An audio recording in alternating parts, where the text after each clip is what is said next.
and welcome to the Free Cheese, episode 168. I'm your Joe Dix, joined tonight by Matt Solner. What's going on? The Free Cheese is a weekly video game podcast about video games, brought to you once a week by thefreecheese.com. Matt? Yeah, I'm out $5. I completely forgot about that part. Yeah. But damn, I knew it. I told you last week. What did I say? Listeners, let's play it back. What did I say? We're not actually going to play it back. If I had time, I'd go back and reinsert the audio clip. But we don't have time because we have to keep moving forward. We can't keep looking to the past. Not anymore because the Wii U is trash. Well, trash is a bold statement. But the NX is real. It wasn't something that we made up at some point. It wasn't something that we just... Tomorrow came. Today is tomorrow. That's not tomorrow. It's today. Today is tomorrow. All it took was a $5 bet and me hooking up my Wii U. That's very true. First time, well, second time, but actual real time. It's very, very true. Ladies and gentlemen, if you are somehow listening to a video game podcast in the year 2016 and you have no idea what we're talking about, we're talking, of course, about Nintendo's new console, Nintendo Switch. That's going to give it to you anymore? No, it still kind of works, right? Well, I'm going to keep calling it the NX until I forget. Until you have it in your hands? Yeah, the NX, that's just kind of stuck in my head now for a while. Yeah, calling it Nintendo Switch today when I was writing articles, talking about it. A little weird. Not to call it NX. Weird. But no, this is exciting. This is truly exciting. Yeah, I feel really good about it. It's, so we talked, I think I linked to it, if you happened upon thefreecheese.com last night being October 19th, I did a little tiny baby article about how Nintendo announced via Twitter yesterday that they were going to reveal NX today. Mm-hmm. And I linked to an episode earlier this summer, just after the Eurogamer leak happened. And if you recall the Eurogamer leak, I'm getting my leaks mixed up. I'm not. The Eurogamer was the big one that basically told us everything that we okay, all right. that we had confirmed today. Not the 5-year-old drawing one? Not the 5-year-old drawing one. Damn. The one that was more along the lines of this in terms of... That looks authentic, not like the 5-year-old drawing. Yeah. And what I'm showing Matt, I think if you go back to the old podcast that we did back August 5th's episode, I believe it was called... It was a Metroid episode. I can't remember the name of it, but it was episode 156, probably. Anywho. Yeah, it basically, the Eurogamer report said that it is a screen that has detachable controllers that then snap into their own little thing, and the screen snaps into a docking station that goes out to the TV, and et cetera, et cetera, et cetera. Today we learned via Nintendo the Nintendo Switch is real, and it is just that. It is, imagine, if you haven't seen pictures, please go to thefreecheese.com. We have a whole write-up, 2 write-ups on this. One we're going to talk in depth about in a few minutes here. But definitely go to Joe's first. Watch the trailer that he has embedded. He's got some other news that came along as he was writing it. And then if you want more news or want to join the conversation a little bit more, then possibly go to mine. Yeah, no, definitely go to Matt's. And we're going to talk a bit about yours because I read it and it's a good conversation starter, I think. But I have some high-res images that I borrowed from Nintendo. Borrowed's a good word. That, you know what I found interesting? This is going to be some inside baseball shit here. But oh, I like the inside baseball shit. Anytime you go to a big company to borrow images, when you go to pull those images, you have to typically you have to go to the source code to find them. You can't just, right-click save. Nintendo's not, alone in that. You always have to dig through their source and actually find it, which is, it's fine. It's never a problem. Yeah. But, from a publication point of view, I went to go get images today and everything was fucked. You couldn't get a press release. You couldn't get anything. You couldn't, So I was trying to get their official press images and I Couldn't get to their press site. I couldn't do anything. So I was like, well, fuck. And then I managed to happen upon their Japanese website, which loaded fine. And then I right-clicked, and it worked. And I could save them right from there. I didn't have to dig through source code. It was literally just as simple as right-click, save image as. It just said something to me about, and we're going to talk all about Nintendo Switch, their logo, their branding, the color scheme of this console. But something I found pretty peculiar was just that. It was almost as if, like... You did too much work. I just went to Twitter. It's People already did the work for me. I was just right-clicking their images. No, but it was almost just like, hey, share this. Take it. We don't care. It's fine. Just use it. Get it out there. Tell everybody that you can. We don't give a fuck. Like, it's fine. Red Dead Redemption what? I don't even know what that is anymore. Wow. Okay. Never heard of it. I guess that happened today, too. It did, maybe but later. Man. This is the big one. Yes. Trust me. If you came here for that one, I'm sorry. Because that's not... This episode Sorry you watched Disappointment. Yeah, this is a lot of Nintendo I can't say Switch. Disappointment. It's a teaser trailer. Not as good as the teaser trailer we got from the Switch today. Proceed. See, you got it. That's a segue. But anyway, so if you're unfamiliar, you haven't seen the pictures, go to thefreecheese.com, check it out. I'm going to describe it, because that seems like a fun thing to do. Good luck. Okay, so imagine the Wii U gamepad, except you flip-flop the... well, not flip-flop, but you take the right analog stick and move it down below the face buttons. Something you familiar with an Xbox 360 or Xbox One controller? Kind of. Well, the Only way the because analog sticks. Right, yeah, they're definitely, biverted. Is that a... Which are, well, I don't know the correct word for that, but already +1 for me because I don't like the two joysticks up top in the Wii U. It's a little, yeah. So already we're off to a grand start. That's true. So there's... In the middle, you have your display still, just like the Wii U gamepad would.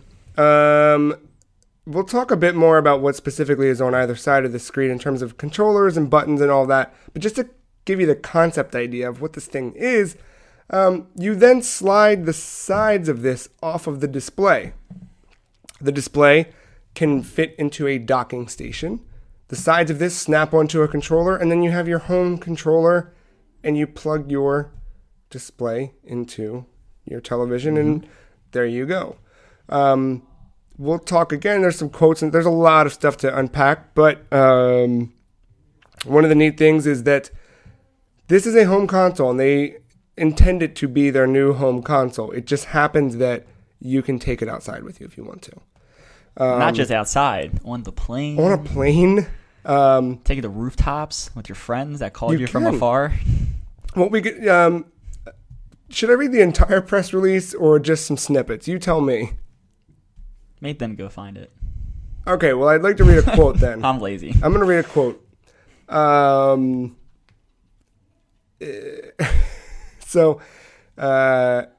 At home, Nintendo Switch rests in the Nintendo Switch dock that connects the system to the TV and lets you play with family and friends in the comfort of your living room.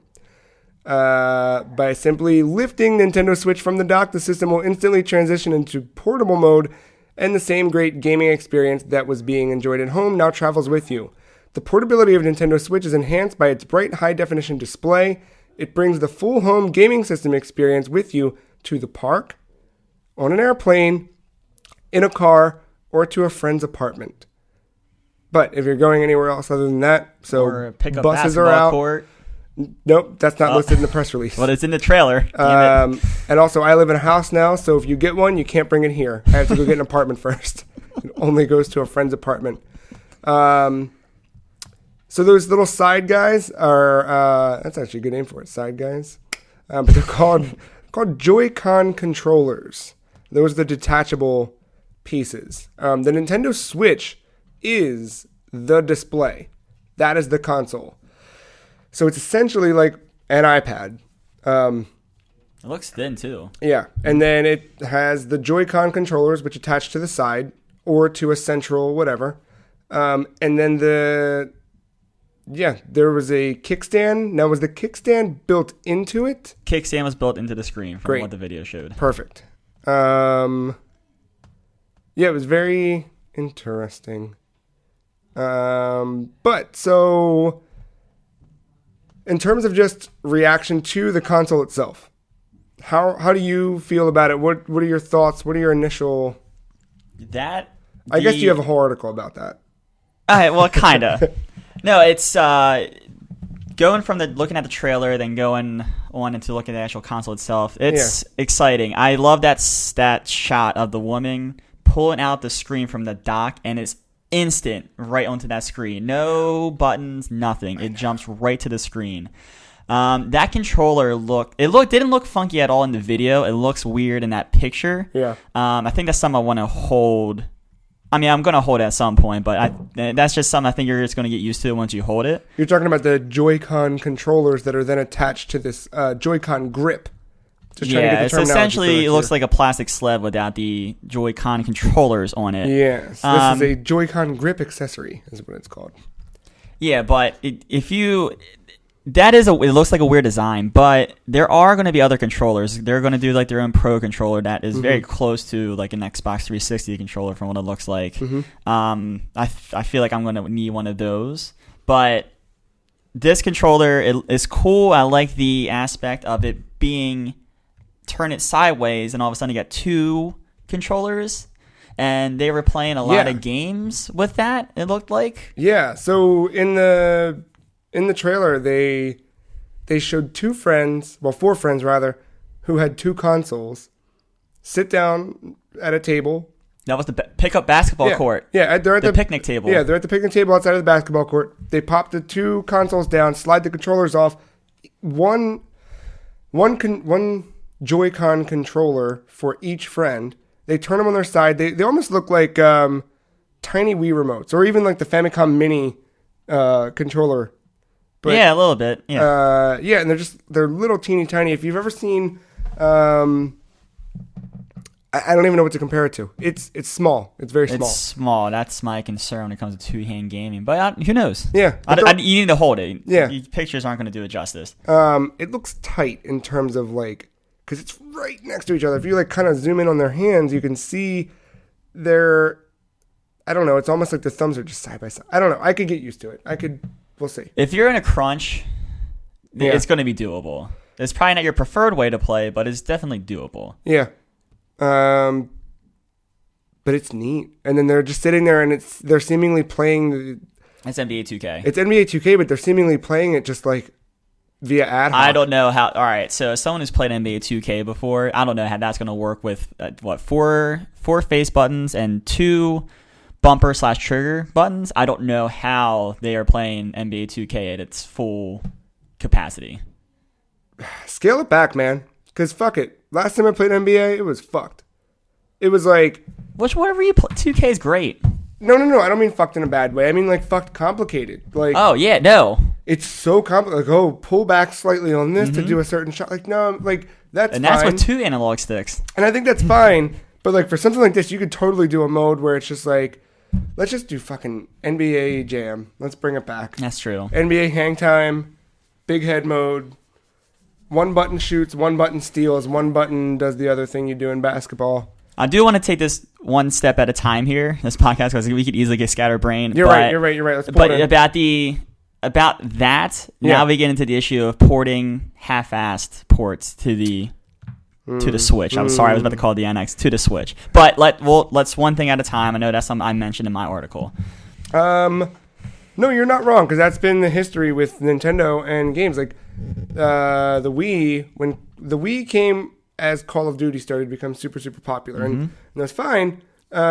But when we got Wii versions of Call of Duty, it was like dumbed down, not the same at all, weird, stupid versions. Yep.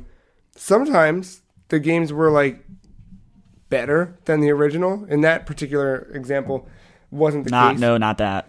But sometimes you'd get like a weird version that was optimized for Wii, and they had to, because they couldn't just like boil their game down, they created something brand new from scratch and ended up being a really, really cool thing. And I can't think of the example now, what I'm thinking of, but there were few and far between, but there were examples of something just being better. Yeah, where it was like, oh yeah, this is unlike the other two platforms, but it's cool as fuck. Let's talk a little bit about Switch. So, what do you think of the name? It's appropriate, and it's the most appropriate name for a console since the 64. Yeah. I don't hate it. I think, one, it's great because it has the word witch in it, which is a great word. Cool. Two, it is a complete departure from the Wii. And I think that was very, very intelligent because... They had to. There's no way that they could continue with that. Like, this had to be a brand new thing, and it had to be simple, and it had to be very easy to understand. And I think that the logo itself says enough. The simple red branding is a nice callback to the Nintendo of, 25, 30 years ago. And then I think the color scheme, too, is very NES reminiscent to me. It's not, you know what I mean? Like, it's just these dark grays. It's not even black. They're just really dark gray. It's beautiful. Do you think it will get to the point where they're very careful with the consoles being a certain color, maybe very limited releases of new colors, and their handhelds come in a variety of different colors? Which way do you think they go there eventually? I think, I don't know if this is the right time for this piece of my prediction of this thing, but I think that this console is this. Like, what you see right here is everything. I think that it is a single color. I think it's a single SKU. I think it has standard memory on board, and the only time you're upgrading the memory is just like we did on the 3DS, where you'd get an SD card for, expandable upgrades that way. But I don't think that they can afford to muddy the market. I think they need to take that same approach they did with Wii and just do one single box. Now, Wii down the line, we got a black version, we got a red version, but this they got to put it out. They've got to do. Yeah, they definitely have to be very careful out of the gate. It's one of those things. They are hurting in the console market. Yeah, and think about they need to rebound in a big way, and they're off to a good start. Think about a decade ago when consoles first debuted, with varied SKUs in terms of storage. Like, remember the Xbox 360 where it was like, oh, well, what's the family bundle? And it was like, oh, it has a 128 megabyte hard drive, and you don't have access to live arcade. It was something goofy like that. And then it was like, then you can get the 60 gig. I don't even remember what the hard drive capacities were at that point. I just know there was this weird top loader hard drives. There were those, yeah. But I remember they were like, it was not easy for the average consumer to wander into Target a couple days before Christmas or a birthday and say, give me one Xbox, please. And getting the right Xbox. Yeah, because it was like, okay, well, which one? Well, what do you mean which one? Well, we have black or white. We have Elite, the Pro version. Do you want the one? Is he a real gamer? He might need this one. It's like, no, please be... Better question you should ask at the time is, which one doesn't get a red ring of death? So, no, I think this one, just straight out the gate, just give us one price, one SKU, simple as fuck. It's already, I believe, this is anecdotal and whatever, but at work today, before work is when this debuted for me, and I'm texting everybody that I do work with, and we're all screaming about it. And when I get to work, not only are people that I was texting and talking to about it excited, but people that don't typically talk about games with me were very excited about this thing once the buzz got around, which, interesting. You know what I mean? Like, I think anytime that something new comes out, it's a thing, but like, we didn't get the same, and granted, who really gives a shit about the PS4 Pro, but like, we didn't get, right, but I don't know. The PS4 was a big deal. Now, I kind of surround myself in an echo chamber of Sony yays and all that fun stuff, so I couldn't really get a good gauge of the hype when that first came out, but there's definitely a lot of buzz out there on the internet that I've been seeing both on all the social media sites. Yeah. So I think branding, the logo itself, just that simple red, everything, and then the gray color scheme is just beautiful. I like it. Yep, love it. Good. I love the way it looks. And it's clean. I guarantee it. You talked before about some half-assed ports. So why don't we talk about some of the games that are coming to this thing? Brilliant picture of all these partners with Nintendo, and there is a good list of third-party support. Yes, that's correct. we're gonna save the ones that are first party for a moment or two. But yeah, there's a sampling of Nintendo Switch partners. This is an image that was distributed by Nintendo. And no one came out and said, why were we on this image? So that's a good sign. But it's a pretty good list. Now this, and I think, Matt, you point this out in your article as well, but we get this every console thing. Correct. It's always, hey, here's the thing we're making, and here's the partners we're proud to be working with. Yep. But there's some interesting call-outs here. I think, Matt, you pointed out heavily in your article. Bethesda. Yeah, they are like one of the weirdest names to see on a Nintendo list. Super exciting. Yeah. Another one that I missed until just tonight, you saw earlier, was From Software. So what is From Software doing on what? I know we're not Bloodborne. Sorry. I know it's not Bloodborne, but still, like, Bloodborne fully pulled me in to the From Software ecosystem. And by that, I mean, I haven't played anything but Bloodborne, but... Well, now you have to think, remember, we actually just talked about this a couple weeks ago. From had the 3 games. Right. And what we thought was inevitably Bloodborne 2. That's going to be a Sony exclusive because Sony owns that IP. But Armored Core, that's a possibility now in the NX. Is it? I feel like Armored Core is typically a second-party kind of thing with... But did that ever come out on 360? I don't know if it ever came out on 360, but I feel like we're in a whole different time period now than when Armored Core was big, and that's when Sony had all the exclusives. I just can't remember if Armored Core is a Sony. It's not a Sony. I mean, for the longest time, Final Fantasy, starting with the PlayStation 1. Yeah, I just couldn't remember if it was like, because there's some franchises where like Sony owns them even though they never developed them. Yeah, the second-party developer. Yep, Until Dawn, one currently that you see.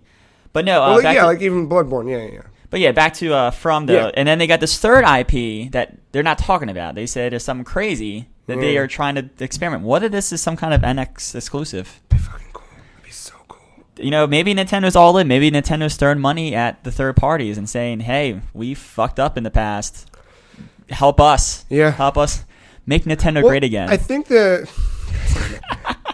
the thing with Nintendo over the last decade really has been, or not 2 decades, because really since the N64 when they said, nah, dude, cartridges, and everyone was like, what? No. But ever since then, like, they've had this really, really struggled relationship with third-party developers. And you know what? Never mind. Rabbit hole. But they really, if you go all the way back to the NES, they've always had a tough time, because back in the NES, they were like, hey, you want to make games for the most popular system? Cool. We own the cartridge rights, so you need to buy our cartridges. Fuck you. Yep. So really, they've always struggled with third parties. It's never been a great story. However, all of that rabbit hole aside, I think in the last few years, what's plagued them the most is the fact that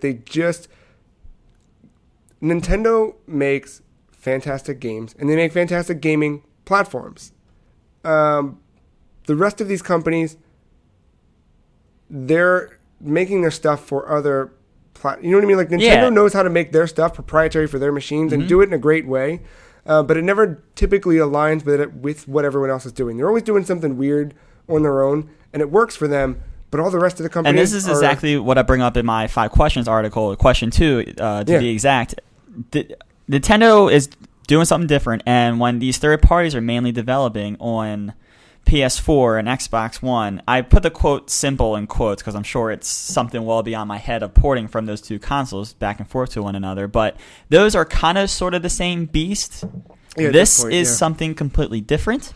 Those things have parts and processors inside of a big box. This is all inside of a screen, and it's cartridge based too. But separate from that, I think this time more than in the past, they are closer, because from what we've learned, it is basically confirmed that I think they're using the NVIDIA innards. Okay. So it is more comparable with, an easier development. I think it'll be easier for that. But I think also now what they've done is they've boosted some power, and they've made something where, if I'm just looking through the list. I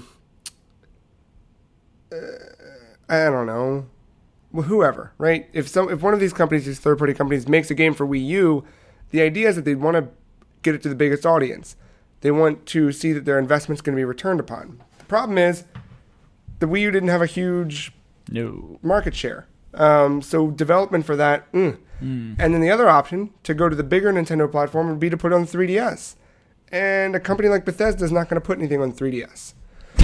Fallout 3 on 3DS. It'd be cool if they did, but they're just not going to put the resources into that. But now you've taken the 3DS and Wii U markets and you've combined them into one, kind of.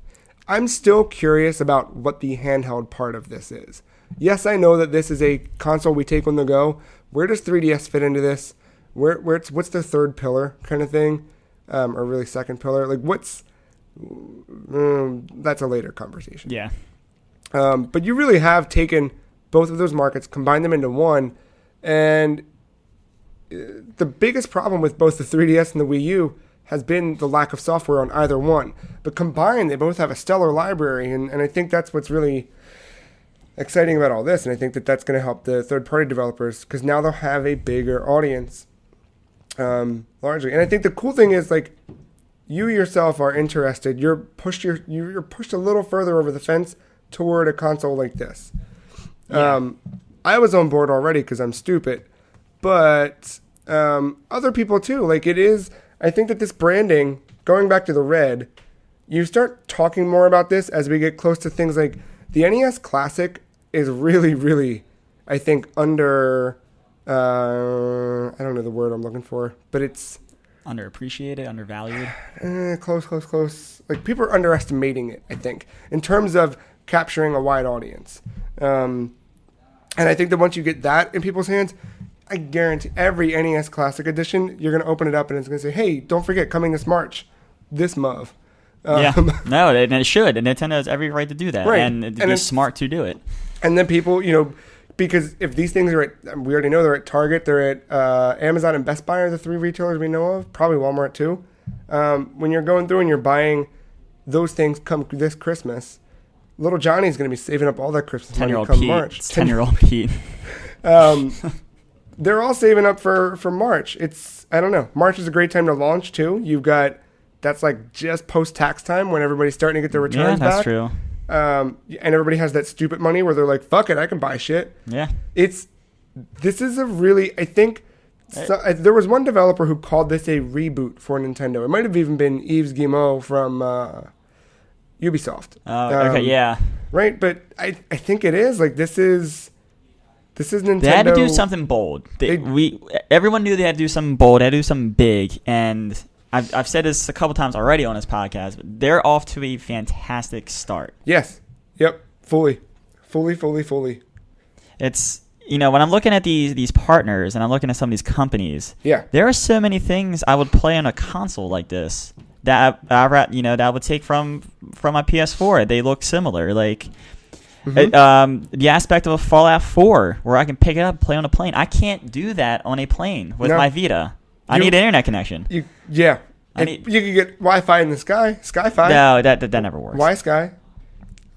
Something, and then like something like all right, so here you go, your remote play, internet in the sky. How about your Twitch shooters? You can never remote play them. Something like Destiny on this. Yeah. Destiny is pick up and go. Now, granted, you might need internet to play that game, but something like that, like a Twitch shooter, like your Call of Duty, you can play a campaign on the plane. Yeah. What was the other thing? Oh, like Telltale. Telltale would be right at home.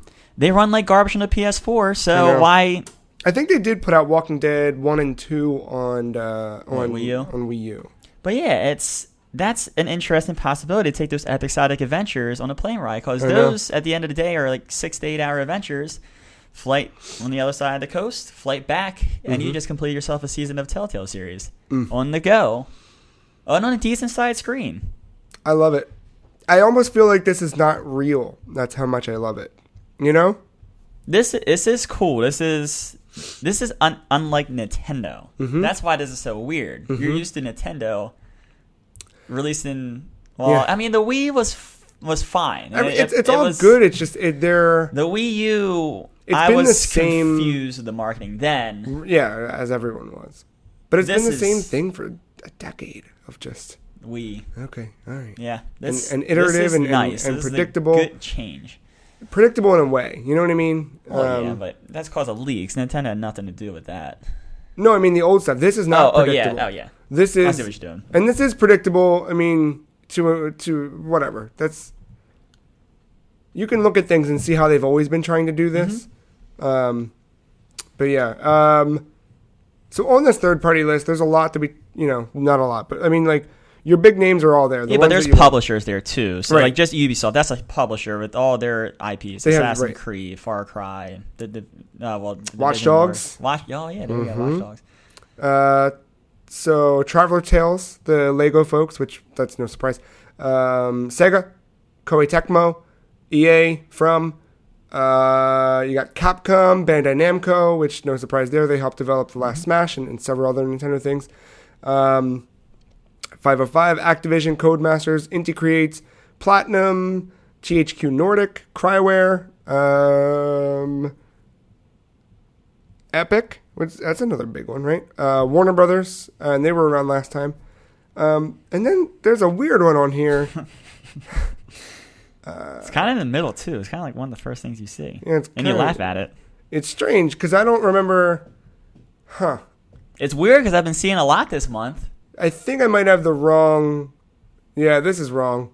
I don't have the right... When I go back and play my Castlevania games, this keeps popping all the time. I'm like, hey. Yeah, I don't have the right image. This must have been a Photoshop fake thing. Because this says Konami is a Nintendo Switch partner. And... the only thing I know they have coming out is Metal Gear Survive. Wait a second. This just in. Nintendo's updating this. It turns out the NX is not called Switch. It's a pachinko machine. Okay, that makes sense. That's why Konami's doing a thing. Yeah, I don't know what the fuck Konami's doing on this list, but... Metal Gear Survive. It's not. It can't be. Metal Gear Survive. Get ready for the 5,000 units moved. Here's what this might be. It might be... Because we haven't talked about this. We have... Oof, God, there's so much to talk about. I think you're going to go Virtual Console. Right, Virtual Console. So maybe it's a Virtual Console thing. The other weird thing is, like, Castlevania is one of the first games listed on the NES Classic list. Mm-hmm. Konami didn't have to do that. I mean, they like money, so of course they did it, but... yeah. I don't know what this... I don't know what it means. Metal Gear Survive, that's what it means. It doesn't. I don't know. So you steer the way here. Before I don't want to get into any more. I don't want to keep going into these rabbit holes where we can't come out. I know. Well, we did talk about games coming to the platform, but we didn't talk about the first-party games coming to the platform, which are the most exciting thing of any Nintendo platform. Correct. So we'll talk about the one we know, and we knew. Legend of Zelda, Breath of the Wild. E3 all day. That's what you figured out all day. Did you watch any of that, No. by the way?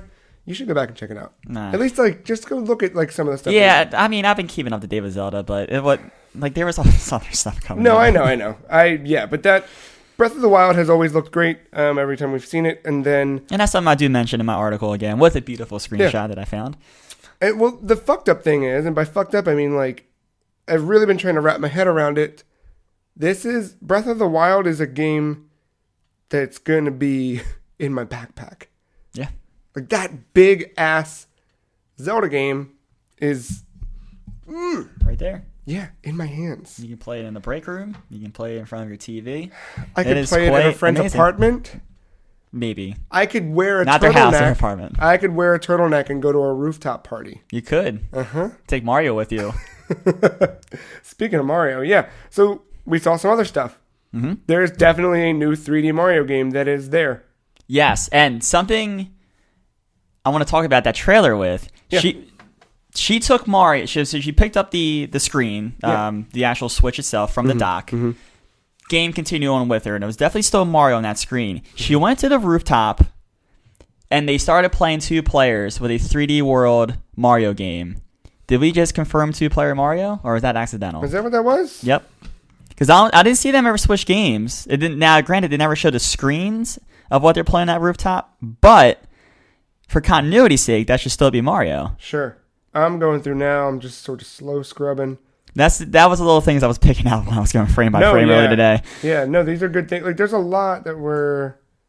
There was another scene on the airplane where you plugged in the headphones, and in the next shot, you couldn't see the wire. I thought maybe it was wireless headphone support, but no, the wire was just cleverly being hid. Yeah. So she grabs it. So Joe's scrubbing through the video now. She goes over, "Hi, it's me. My name's Shannon Sossaman. I'm wearing rings.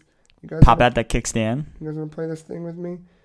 And then she hands it to somebody, and then it doesn't show anything on the screen. It doesn't, but continuity's sake would be a 2-player Mario, maybe? Potentially. I'm not going to put too much into it, but just a little interesting dig I found from the trailer. Yeah. But anyway, the Mario game looks pretty. It does look pretty. I don't know what it is, but I think that they very specifically showed that 1, 2, 3 jump to let you know that, like, dude, it's this is a world game and not your side scroller Mario. Not your side scroller, and doesn't appear, just from the screenshot where you see these colorful buildings and stuff, doesn't appear that it's like a 3D world where you're, catsuit playing in that sort of like isometric view. Not isometric. I'm not totally accurate with that, but that third person behind the back view. Yeah. But yeah, not much to say there. And then of course there's the disclaimer at the end of this actual Switch trailer that said all the screens and graphics are not final. But from what we saw briefly, Mario World game, right? That footage came from somewhere. Yeah, you can't say that is like a 3D World-esque game, and that's like another galaxy. There's nothing to tell from the quick little screen you saw there. But Mario confirmed. It looks closer to I don't even know. I don't know. It's definitely not Galaxy 3. I crossed my fingers that was just the world they were in. It looked weird. It's but another one we saw, Mario Kart. If you look at the map of the track, it's shaped like a Yoshi, which would indicate that it's from Mario Kart 8. However, and this goes in line with the rumors that we heard that Mario Kart 8 would be their remastered for launch. But if this is Mario Kart 8 remastered, they've added some stuff. Because now you've got 2-tiered items. In Mario Kart 8, you didn't have 2-tiered items. Double dash. You've also got Boo as a playable character, who was not in Mario Kart 8. Double dash! So these are indications my favorite Mario Kart's coming back to life.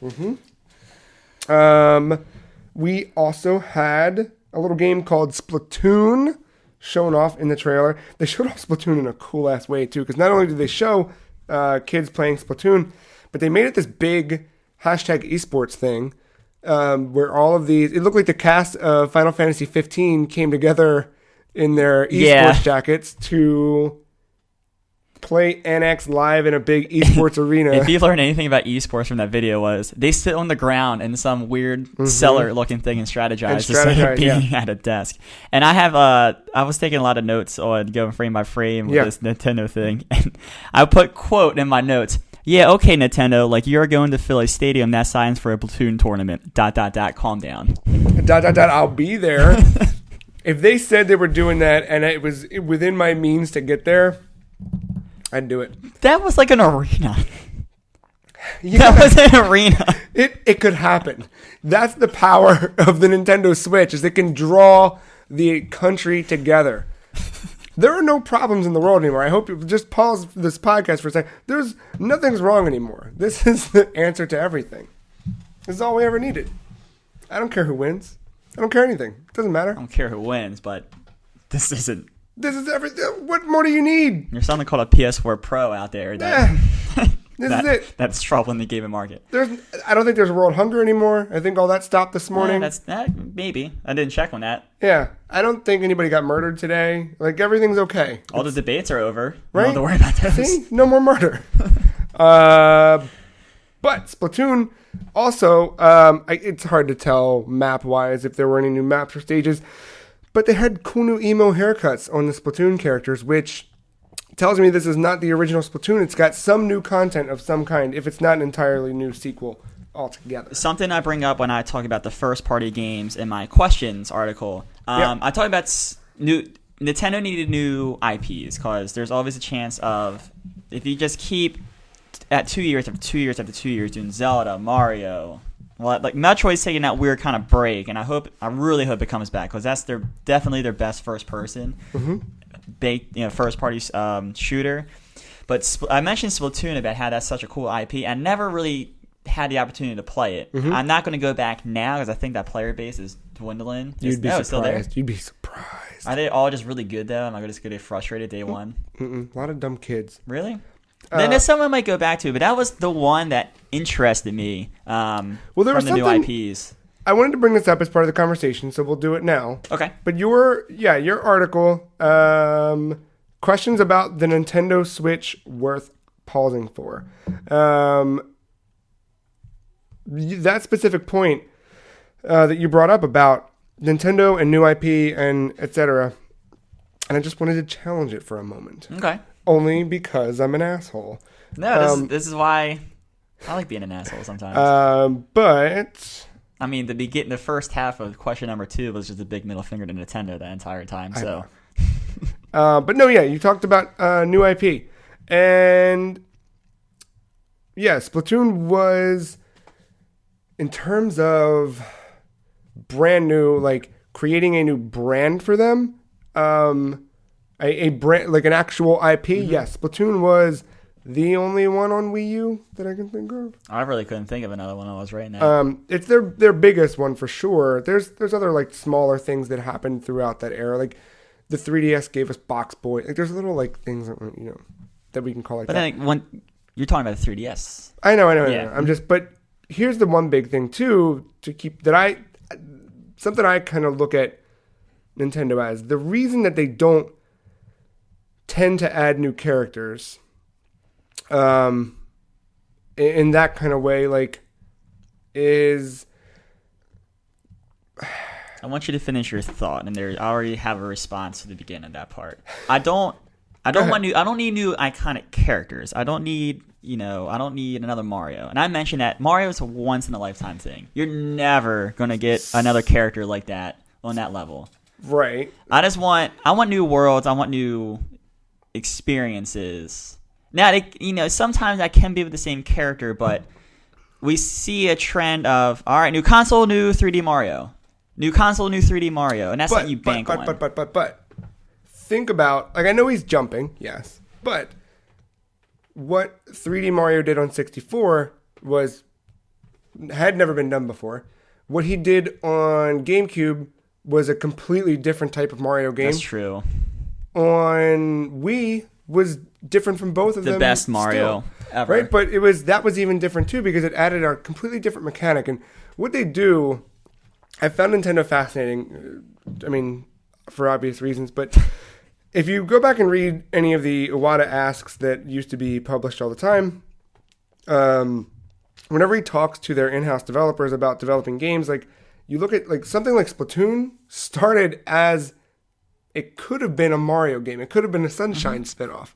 And they were rabbits at one point too, but like it all starts because they come up with some weird mechanic and it could be a Mario game. Splatoon happened to swing this way where they said, no, let's do something new and different in terms of the characters. But the mechanic could have ended up as Mario.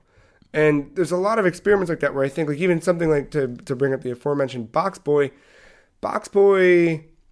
was from the developers of Kirby, who were probably experimenting with stuff they could do in a new Kirby game. And then they said, let's just make a $6 game that we put on 3DS and call it Box Boy. We don't have to invest a lot in like crazy whatever. Let's just do simple art, simple blah, blah, blah. And I think that we do get new IP from them, but it's not new IP as we traditionally think of it. Like Captain Toad Treasure Tracker, technically a new IP. That's true. Mm-hmm. But it is still a spin-off of Mario from a game that was a spin-off of another Mario. But they're all iterative and whatever. But I think that's what makes Nintendo so powerful is that they have this really, really solid roster and staple of characters to pull from, and then they're able to take them and do weird shit with them. Yeah, that's very true. You bring up good points here. It's just we already are expecting the same tropes from Nintendo already, mm-hmm. And if one of the things that Nintendo is going to have to do with this console, because I mentioned earlier in that article that Nintendo needs to move units to continue third-party support. Mm-hmm. And they're going to need to move units by selling their properties, their heavy hitters. And yes, that's where you're going to need Breath of the Wild. You're going to need your 3D World Mario game. You're going to mm-hmm. need your Mario Kart. Mm-hmm. But after that first round, 2 years and you're going to make another 3D or another Mario World game? If that happens, that's when you can stale out the the Switch, and that's when you start stalling on Switch units moved, and that's when you see your third-party support dwindle down. Nintendo has this, and we already talked about it, this great history of pissing off the third party. It's going to be important that the sales figures make the third party deal with the bullshit Nintendo gives them. Now, I hope Nintendo's learned their lessons more negotiation style-wise to encourage the third parties to go and develop for the Switch. But units moved equals money for the third-party developers, and that's how you're going to get them to develop for the game. And if Nintendo comes out the gate strong and then becomes stagnant, waiting for that 2-3 year cycle for that next Zelda game, the next 3D Mario World game, that's when, for one, you'll stale the character and that kind of experience, world, whatever. But also, you're not moving units because there's nothing worth buying the Switch for at that time if you're not already convinced with the catalog. Sure. And then that's when lack of units, lack of third-party support, and then essentially we have a Wii U again, which Nintendo can't afford this time around. I don't think they will. It's going to win. I hope so. No, Nintendo being in the console place is good, and it's refreshing to think that they have a legitimate shot now. Yeah. Where was... I say we dive a little bit more into your article, since we're there. Yeah, okay. New IP, I agree with you, though. Like, Splatoon was so refreshing, I think, because it had been Splatoon was the first new thing since Pikmin. In terms of, like, again, they had those smaller little steps into things, but never a big one like that. Like, Pikmin was, again, the first one since... That's GameCube, isn't it?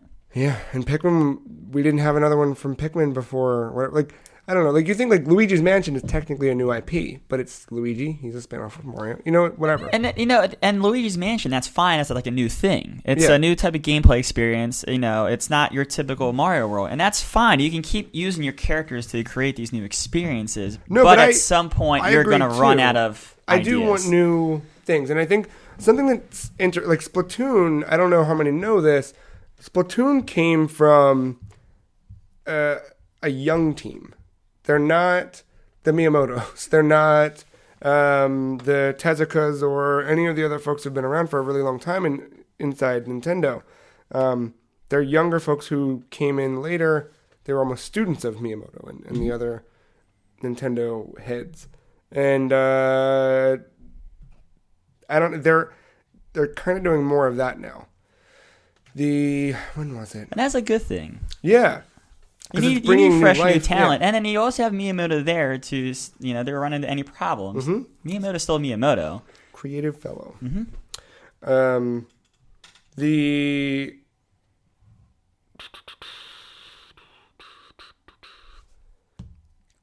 You're looking at the next question, or? I was thinking about if I'm going to keep rambling, but I'm not going to keep rambling. Right. We'll jump to the next question, and we'll work our way backwards. You asked, is the online experience going to be a good one? I immediately came out and said, I don't know how the Wii U works. The Wii U is fine, but there's problems. So explain those problems to me, because once again, I just now really hooked in my Wii U. Yeah, the problem is when we play Splatoon, if you and I want to collaborate on, hey, I'm going to run up the left side and you go up the right. And flank, yep. We need to use something else to talk to each other. That's a problem. And say that to each other. I did not know that. We're not using the voice chat. That's a big problem. None. Yep. Mario Kart 8. If I want to talk to you, I can in a pre-game lobby. Not during the race. As soon as we hit start during the race, I can't shit talk you. I can't anything. Now, I know they have like that social media, or at least it started off with that social media thing. Yeah. Can you kind of what the PS4 does very cleverly, can you save your screenshots and save your video clips and then post to that social media board? You mean are you talking about Miiverse? Right from the I don't, maybe it's Miiverse. So there's two things they've got now. So Miiverse is the one that, is built into the operating system, and it is part of their thing. And I'm putting together, you folks have to remember that the free cheese is a hobby project. It's not a full-time job. But I am going to put together a thing, and I've been putting together this list over the last few months of really great ideas that Nintendo's done in the last few years with their consoles that I don't want to disappear. And Miiverse is one of them. Miiverse is the most positive community I've seen for anything.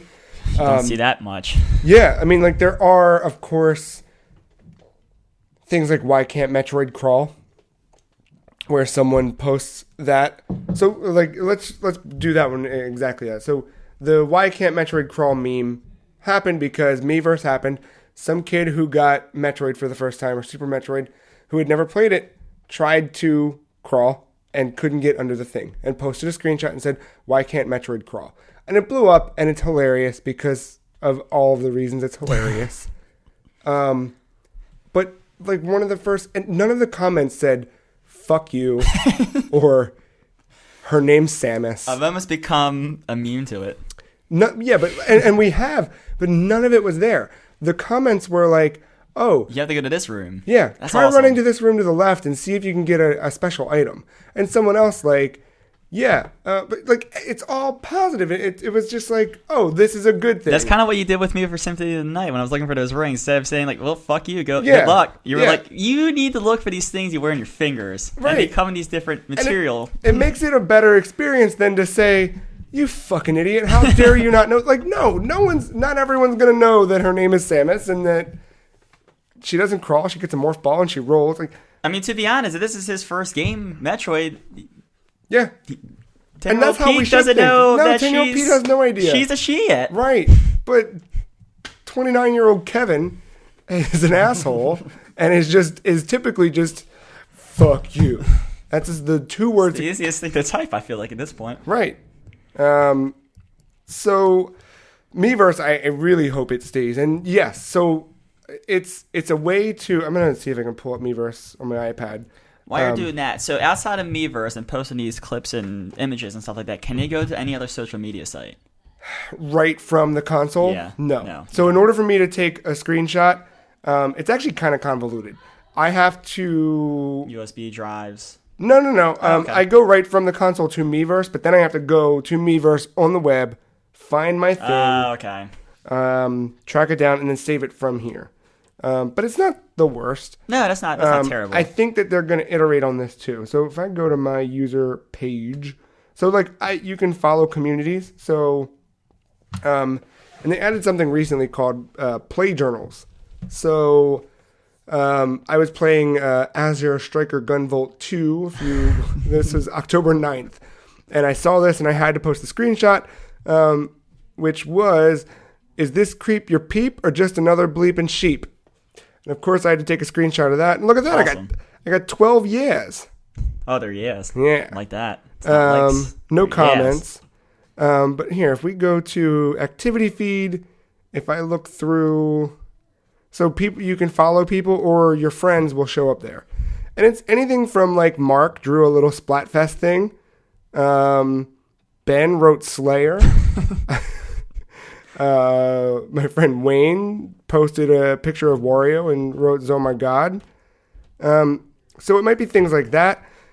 You might get comments on your things like that. It's neat. There's little communities. There's a community for every game. So, like, I follow the community for Castlevania. Of course. And if we go to Castlevania right now, let's just do that. As we scroll through, so someone posts, man, I can't get enough of this game. It's so good. I don't know. I'm trying to find one that has like people are calling each other out like, hey, I beat death. That was hard. I'm so bad at this game. That's what makes it fun. It's just stupid little whatever. Occasionally you get some good ones. If you're intrigued, I would say go check out Bad Miiverse posts on Twitter. Like the ones where it's like, I love this game. I wish mom and dad wouldn't fight so much. Yes. The Splatoon community is a little risque sometimes, where it's like, you know what? I'm not even going to describe it. Let's just say it's risque sometimes. The mods are pretty good at cleaning up things quickly, but on the internet, everything lasts forever. Of course it does. But yes, I think it's a very positive place, and you can see it breaks everything up between play journal entries, where it's me saying like, hey, here's a thing I did, look at it. Drawings, where people are just sketching things, and then discussions. And this thing has evolved over time, and I think it's really a good integral piece of the Nintendo ecosystem, and I'd be pissed if it went away. I'd be really, really upset. I think it's great. I think it's a positive thing.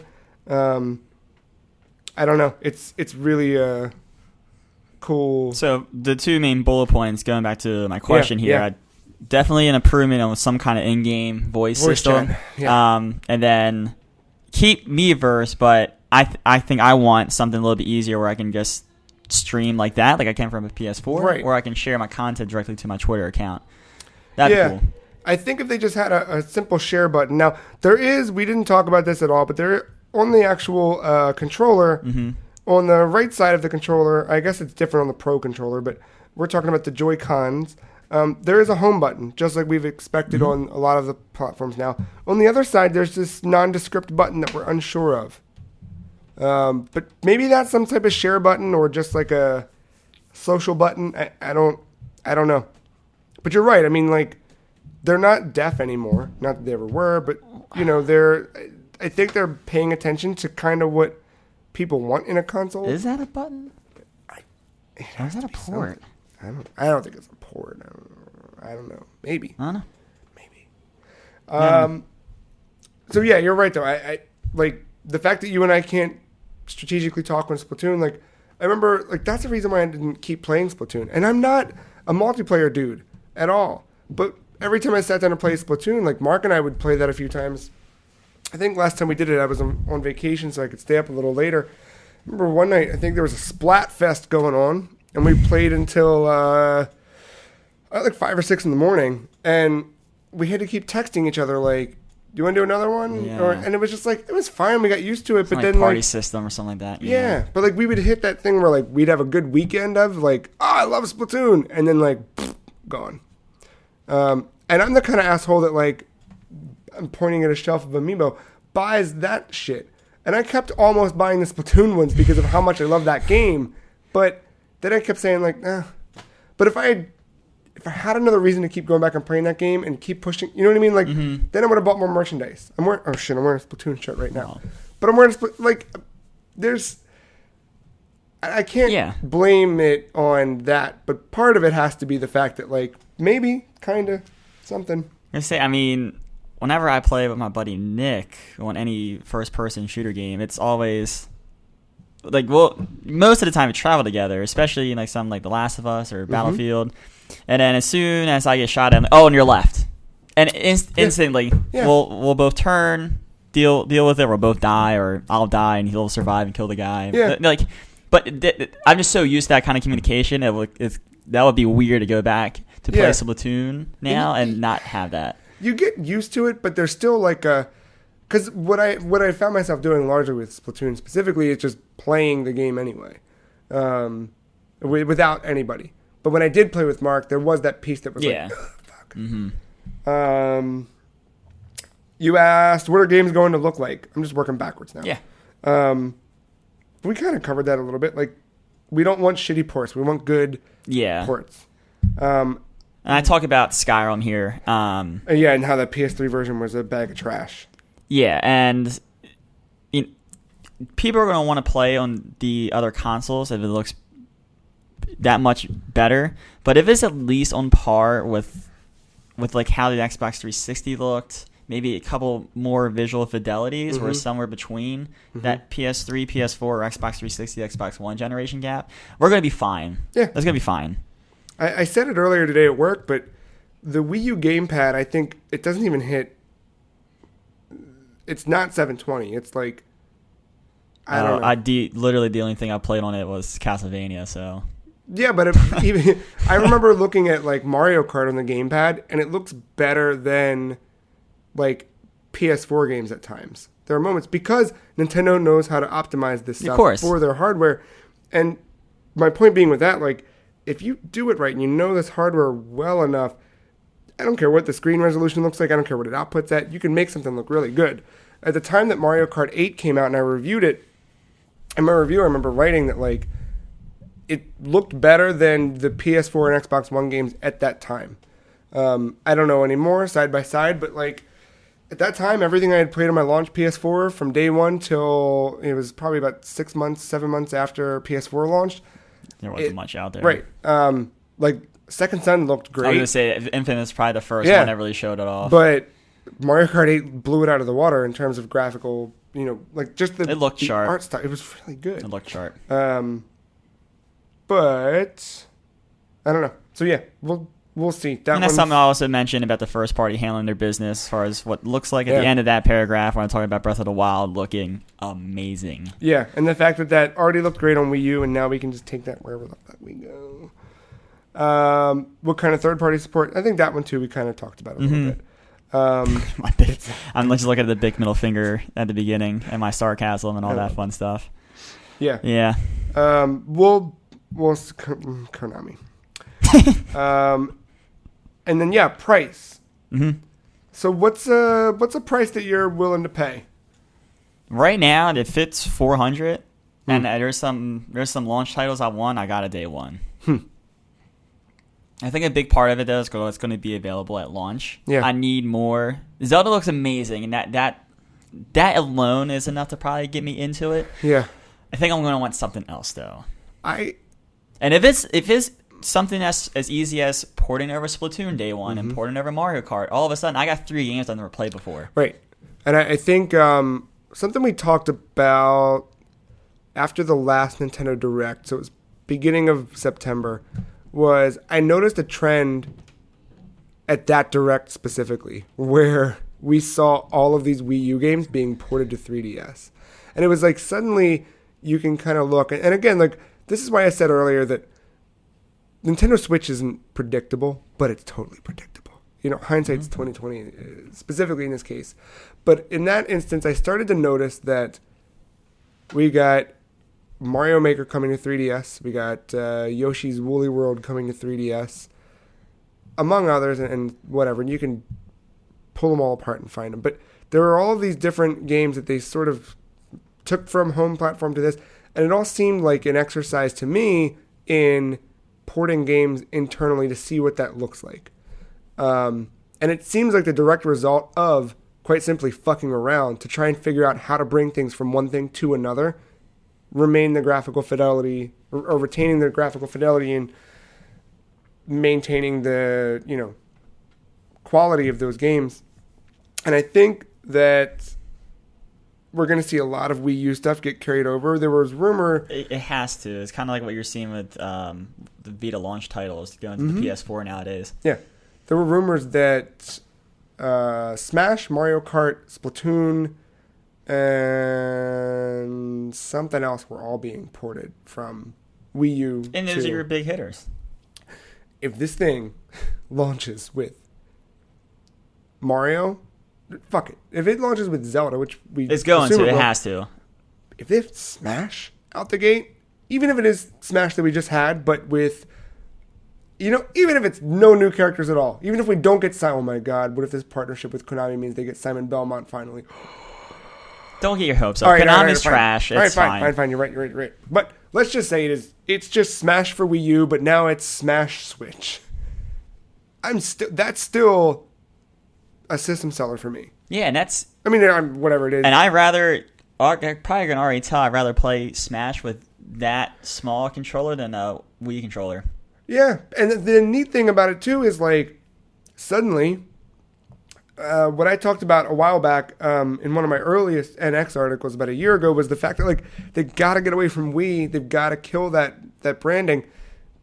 When Smash came out for Wii U, it was like, oh, fuck. We need to give you a way to use GameCube controllers. And they had to come up with some adapter and resell GameCube controllers because all the fucking controllers were stupid to play Smash with, except for the Pro controller, which whatever. But this time around, I don't think they have that luxury. I don't think they can take that or create that luxury for themselves. I think that this is a good way to just say, fuck it, new everything. Everything is new. It's a whole reboot. That's good. Yeah. That's good. So yeah, I kind of mentioned the pricing. I'm thinking 300 to 400 is a good, nice one. That's something very comparable to what you see with an Xbox One, PS4 nowadays. But then it was, what's in the box, though? And I'm assuming it's your Joy-Con controller, the actual like sled controller, the Switch itself, obviously, the screen, and then the dock. Mm-hmm. Is there anything else? Now, Nintendo's been kind of famous here for releasing something impactful out the gate with their console that's free. Wii, of course, being Wii Sports. Wii U being, what was that? It was like the Funland play. Oh, my God. What's the name of it? Oh, my God. It was like damn, I got to Google it. Oh, my God. Because that's how they ended that 2011 E3 press conference, I believe. Oh my God! It was free. It was like an online thing. All the mini games. Nintendo Land. Yes, Nintendo Land. Yeah, that one was packed in with the deluxe version of it. Yeah. So is Nintendo going to do some kind of free software that showcases the Switch? I'm assuming yes, because of past successes with that, especially with Wii Sports. Wii Sports by itself sold copies. Yeah. And then, of course, how much are games? I'm assuming 60. I actually didn't put that in the article, but I'm assuming 60 or somewhere in that price range. I bet it's going to be. I don't think it'll beat 60. You know what I mean? Exactly. I think Zelda's your $60 game, but I think you have plenty of opportunity for. Oh yeah, just like you see with the Xbox and the PlayStation Marketplace. But yeah, I think like your AAA first party major game, 60, and then how much is that Pro controller? So I'm thinking 50. Some of these things I can answer just because we've got a little bit more. Cool. According to Nintendo, this is per IGN because IGN reached out for clarification on some things. Perfect. According to Nintendo, the Joy-Con controllers named Joy-Con L and Joy-Con R, left and right, thank you, will be included alongside the Nintendo Switch system. I will most hope that would be the case. But if we go back up, so this says here the Nintendo Switch home gaming system will absolutely support Amiibo, which I noticed in the video. I didn't bring this up before, but the three things I noticed earlier while looking over it were Amiibo, because you could see them in one of the shots. You just saw, it was some of the Super Mario series. So they're still around. I saw Konami and said, the fuck. And I saw the split D-pad. So no longer, I mean, it's been 30 years that we've had the cross D-pad, and now it looks like the C buttons on the N64, which we know now is so that we can use two of those Joy-Con controllers independently. But then, so what a Nintendo representative told IGN, if a Nintendo Switch game supports Amiibo, then the Nintendo Switch home gaming system will as well. I don't know what that means. Like, duh, I guess. But the way that's worded is kind of weird. Yeah. They also clarified more features of the console, including the function of the dock. So the Nintendo Switch dock has been created so that it is extremely easy to seamlessly switch from playing games on a TV to transition into a portable mode. The dock is not the main console unit of Nintendo Switch. The main unit of Nintendo Switch is the unit that has the LCD screen which the two Joy-Con controllers can be attached to and detached from. The main function of the Nintendo Switch dock is to provide an output to the TV as well as charging and providing power to the system. So, this is kind of... There were rumors a while back that would be some sort of extra processing power that would give that a little more horsepower when plugged to the TV. I'm glad that's not the case. But yes, it is not, which again reduces cost a little bit. So I think your 400 prediction is either spot on or maybe even exceeding a little bit. No, and it's also good that it's not providing any extra power because then you don't want to develop this weird what happens when you get into portable mode, what textures do you take away. No, this is good. This is clean. Yep, it's easy. This is perfect. Nintendo's doing stuff right, and I can't believe I'm saying this. I know. So here's this part. Ready for this one? This is going to blow your mind. When asked if the Nintendo Switch will have touchscreen support, Nintendo declined to comment, stating, "We will make additional announcements about the Nintendo Switch hardware later before the launch of the product." And that too was in the press release where Nintendo of America President Reggie Fils-Aimé said, "We will make more announcements about software, hardware, etc., before the console releases next March. I'm looking back at the trailer here. Yes. There is right there. What you got? The default picture on the Nintendo site shows the right side of the dock. Yeah. On the left side of the dock, there are ports. What do they look like? They look... One of them looks like an HDMI. That's what yeah. But it can't be because... That's plugged into the TV. Yeah. And then the other, I'm not too sure. I wonder if that's like your AV... You know, they've had that traditionally in their last two consoles, that AV, that weird rectangle-looking one. Yeah. I wonder if that's it, too, because they look too awkward to be USB ports, and they look too large, too. Now, granted, I don't have a size comparison here for how big this dock is, but I don't think they're USB ports. And, yeah, I just don't think they're USB ports. I don't understand why they wouldn't show those things plugged in, maybe for the cleaner finish, or... They should have just showed the other side in that shot. I'm not sure. Yeah. But yeah, there are these two ports on the left-hand side of the dock itself, not the screen, the dock, that are there. And they're not shown on the actual Nintendo image. Yeah. It's very interesting. I would think all that stuff would be in the back, but who knows? Yeah. So what do you think? Let's just say my gut is telling me $299. That's fair. And then my brain is saying $350. I'm just whatever. But what do you think that gets you? We know my guess is that we get the display, the actual, obviously, right? The dock, the Switch. Yeah. I think we get that. We get the Joy-Con controllers because they've confirmed that. We know that. And I think we get the dock. That seems right. $350. Yeah. You have to include those three things. Those got to be in the box. The Pro controller, something separate, makes sense. Pro controller, I assume $60. That's what the Wii U Pro controller is now. That's okay. Perfect. 60. Yeah. Yeah, because the Wii U Pro controller is very much like a 360 one. No, it has the joysticks up top. But they're in terms of the body. Yeah. Yeah.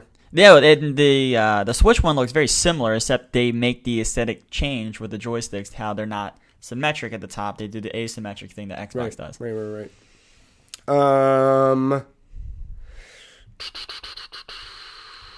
One thing worth mentioning I put in the article, there was that weird frame thing in the car, in the van, when they were playing Mario Kart. Yeah. What, was that, handmade? Is that the way Nintendo he slid that in seems like it's too something... perfect. Yeah. That was too perfect. And so I don't know on that one. I'd be okay with that. I'm not going to use it because I'm not in a car for... But that's a cool-ass thing. I think the joystick, the kickstand is really neat. Cool. And something that's like a subtle hit here from the trailer. You don't have to use the Joy-Con controller screen only. You can use a Pro controller, and you see that at the very end when they're practicing for their LAN competition when that stadium filled of people for Splatoon. Yeah. What I love about this, I'm going to say this. We'll take a quick break, and then we'll come back with a lot of it more. But, what I love about this is I don't know how you particularly play games, but I can tell you that in the last 5 years that Katie and I have been together, my game playing has drastically changed. And before it was really just, I always had, when I was living at home, I had TV in bedroom, console hooked to TV, or in the basement or something like that. And I would always just, play forever and ever and ever and ever and ever. And I've really gone more, and that's why I think I've taken such an affinity to Nintendo over the last few years, is because living together, especially when we were in the apartment. And in the apartment, we had 2 rooms, basically. Yeah. I mean, you have separate areas, but really, the basement that we're sitting in is larger than the apartment. Yeah. But we had our bedroom, and nothing was in there but, bed and small TV to sleep. But it was never a good environment to set up a gaming. The big TV was in the living room, but the living room is the kitchen and is also the dining room, and there's no... right now, Katie's upstairs, her friend's over. I can kind of hear them sometimes, but it's not... If she had a friend over before when we were recording the podcast, I was constantly pausing and saying, get out. Because it was... You couldn't do that. So, same thing with gaming. Back then we had one TV, and one area to watch that TV. And it's not fair to say like, well, I'm playing games. Yeah. Fuck you. Yep. So what I did, and largely for a while when we were in the apartment, I was delivering pizzas. So my sleep schedule was backwards from hers. I'd work from like 5 until 2 or 5 until like midnight. By the time you get home because I would do the dumb shit. Like I'd go to the grocery store at 1 o'clock in the morning, come home, God bless eat a dinner, 24-hour grocery store. come home, eat dinner at like 2. And then, from 2:30 till 6:30, I'm up playing games, whatever. Mm-hmm. And it was fine. But then as my schedule changed and her and I are on this, similar sleeping schedule, there's a lot more shared time. And again, you couldn't be like, well, I'm going to play this, so I guess just go away or watch me, and like sometimes you can play together, but it's not going to happen every time for every game and whatever. So that's what's made, especially the Wii U, when I first got that was amazing because suddenly I can pull it off the TV screen and put it on the gamepad for the most part. Some games didn't support it. But that was rad because I could just, hey, you know what? Yeah, let's watch something either you watch something and I'll play something and we can still be in the same room with one another and still have that feeling of like, whatever, you're together. Or, I can half pay attention to what you're watching and watch it with you and still play something and make progress. So really, in the last 3 years in particular, most of my gaming is done on either 3DS, Vita, or Wii U, just because of the nature of everything. The PS4 stuff, it's like I've got to really make a commitment to sit down and do that because I'm taking over something. And I think with NX, this is fucking cool because they're continuing that tradition of taking that home console experience. And yeah, I can play it on the TV, great. But if we're going to watch something or whatever, I can pull it and I can hold it in my hand just like the gamepad and play it. Or I could set that thing up on the table with the kickstand, play it with, like, doesn't matter. Doesn't matter at all. I think I'm in the still at home console, sit in bed. I have my own room to myself. It's fine. And then the occasional road trip comes along or the plane flight. But I have a Vita, and that's fine. But what happens between the PS4 and the Vita though is there's kind of an identity crisis because you can't get the same game. Mm-mm. Like I can't play Mafia 3 on my Vita without being connected to the internet. Mm-hmm. Or like something on my Vita, I can't put on my console. And sometimes when I'm in my room, and I'd rather play on the console, but there's just some things, but if I'm addicted to the Vita game, I will pull out the Vita. Yeah. Like I was kind of doing with Symphony of the Night and what I'm doing now with Aria of Sorrow. But I think some transition is going to happen for me here in the next couple of years where you're kind of like you. I might be doing apartment things. I might, I don't know what that's going to look like in the next 2 to 3 years. But knowing that I could possibly take Fallout 5 from my dock on the TV and take it with me on the go is quite exciting. Yeah. Quite exciting. Yeah. And look at these third-party games. Yeah, I'm going to do them online stuff, and because I got my friends on my ecosystem on the PS4 or PlayStation ecosystem. But those single-player games, the ones that I know I'm never going to interact with or with anyone else, the ones that they're just by myself, there's a real possibility I go to Nintendo now for that console. Because the only reason I used to care about not going to Nintendo and staying there was for trophies. But I've kind of gotten way over the trophy thing. Like they're still there in the back of my mind, but it's not the big deal. It's in the back of my mind, but only like if I get really into a game, then I'm like, oh, I gotta get these trophies. But I'm not like, I used to buy games for trophies. I was never like that. Now, same thing with you. If I really like a game, I'll go back and platinum it. But but now I'm like, it doesn't matter. Like a game is a game is a game, so I'm gonna play it where I'm playing. And primarily I've been playing on Nintendo things because it's been easier you know what I mean? Once we have the basement down here, because largely we use the basement for just recording podcasts and occasional live stream stuff. But once this is like fully set up by the end of the year, I don't know what it's going to look like. I don't know if I'll be playing games down here and not upstairs or who knows. But it's this is game changing. This is your hybrid console. We have it. Yeah, this is exciting. Exciting. The hardware is there. It's true. I didn't think we'd go this long without a break. why don't we take a quick break? We'll come back. A couple more things to talk about the Nintendo Switch. Not much else this week. We're probably going to double up on some episodes, so I don't know. But for now, Nintendo Switch. What else do you need to know? I'm going to give it to you.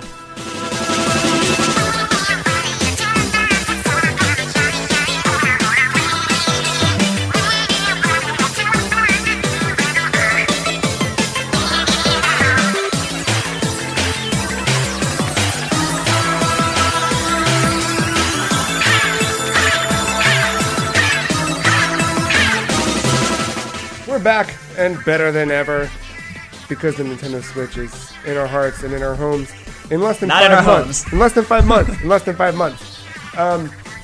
What's already in my home, though, is one Wii U and 2 3DSs, which is 3 things of Nintendo that I don't know the future of. Yeah, I did. But I don't know the future of these things. What do you think? I think let's go Wii U. What do you think on Wii U? Wii U's, they just got to cut that. You think it's done? They just got to cut it. All right, let's. It's struggling. It's going when this thing takes off and it sells units and becomes the success that Nintendo needs. The Wii, not so much the Wii, because that was kind of sort of good times, but the Wii U is going to be looked at as this. Whew, that was a bad time. I don't know if it's going to be looked at as a bad time as much as it's going to be looked at as, oh man, yeah, they tried to do this, they just weren't there yet. I think it's a great platform. I think it's a great, it has a great library of games, but it was the first step. You know what I mean? This is where we need Tyler to give you some dumb car analogy where it's like, well, it's actually like the 1983 Honda ZRX because what they did was with the... How can you not love that face, though? I know, but he's always got a good analogy in terms of some other piece of technology where it's like, yeah, well, like, but you know what, though, seriously, like, the Wii U is the first step towards, well, it's a step towards what Switch is, just like the Virtual Boy was a step towards 3DS. But the first step towards 3D in general was the Famicom 3D, I forget what they were, Famicom 3D system back on the Famicom in 87, where it was straight up goggles that you put on your face and it made your Famicom games go stereoscopic. It was all goofy looking, like you're crossing your eyes at it, and it was popping out. But that shit's been around since the 80s, and they were like, no, let's try it again. They did it with that blurry red mess, and they did it again with 3DS, where you slide the slider up, and then, whoa, glasses free 3D. I think that's where we look at Wii U. I think if you had Mark here, he might go back to, I think it was last week he was saying about that sweaty handshake between the gamer and the businessman at those meetings. Yeah. And I always kind of look at things at market point of views. Yeah. I think you kind of see that in the way I write some things. Yeah. As far as market and economic success, it's a hot mess for Nintendo. Lost a lot of money there. So that's why I kind of say people are going to think of that as the dark time of Nintendo. Sure. But then you come up with a gamer approach, which is like, they tried some things. Yeah. We weren't either ready yet, or I think it was... It was a lot of everything. It was not marketed well. It wasn't marketed well, but also like we weren't... The technology wasn't where... This is where they wanted to go. And it's evident now that that's where they wanted to go. And that was like, well, what can we do in the meantime to prepare for that, which was the Wii U. I still think that calling it the Wii U was not the best decision. It was confusing. But you know what? Like, being on the other side of the Wii U now, it's almost like, no, it was perfect. Because it was like, we wouldn't have had it any other way. Like, it was always going to be that. It was always going to be a half step between the big blue ocean strategy they did with the Wii and this new Nintendo Switch. Like, the Wii said everybody can play games. And then the Switch is continuing that message, but it's everyone can play games everywhere. And then the Wii U is somewhere in the middle of that, where it's like we want everybody to play games, and we want them to play them. The TV doesn't matter anymore. It does, but it doesn't. And they started that with Wii U. They started that piece of the conversation, but they never quite got us there. And I don't know. I think it's still an important step, but it's a step. It's not the whole staircase. But another reason to cut off the support for the Wii U is because... Yeah, no, I think they've done that. I totally agree with that. But yeah, the hardcore Nintendo fan has a Wii U. Right. That's pretty much it. Right. The hardcore Nintendo fan is getting your Switch day one. Right. And they're not going to be mad when you don't release anything else for the Wii U. Yeah, I know. So I think the Wii U's done. Yeah, so I got some quotes. Nintendo Switch is a home gaming system first and foremost. We have made no announcement regarding the future of Nintendo 3DS.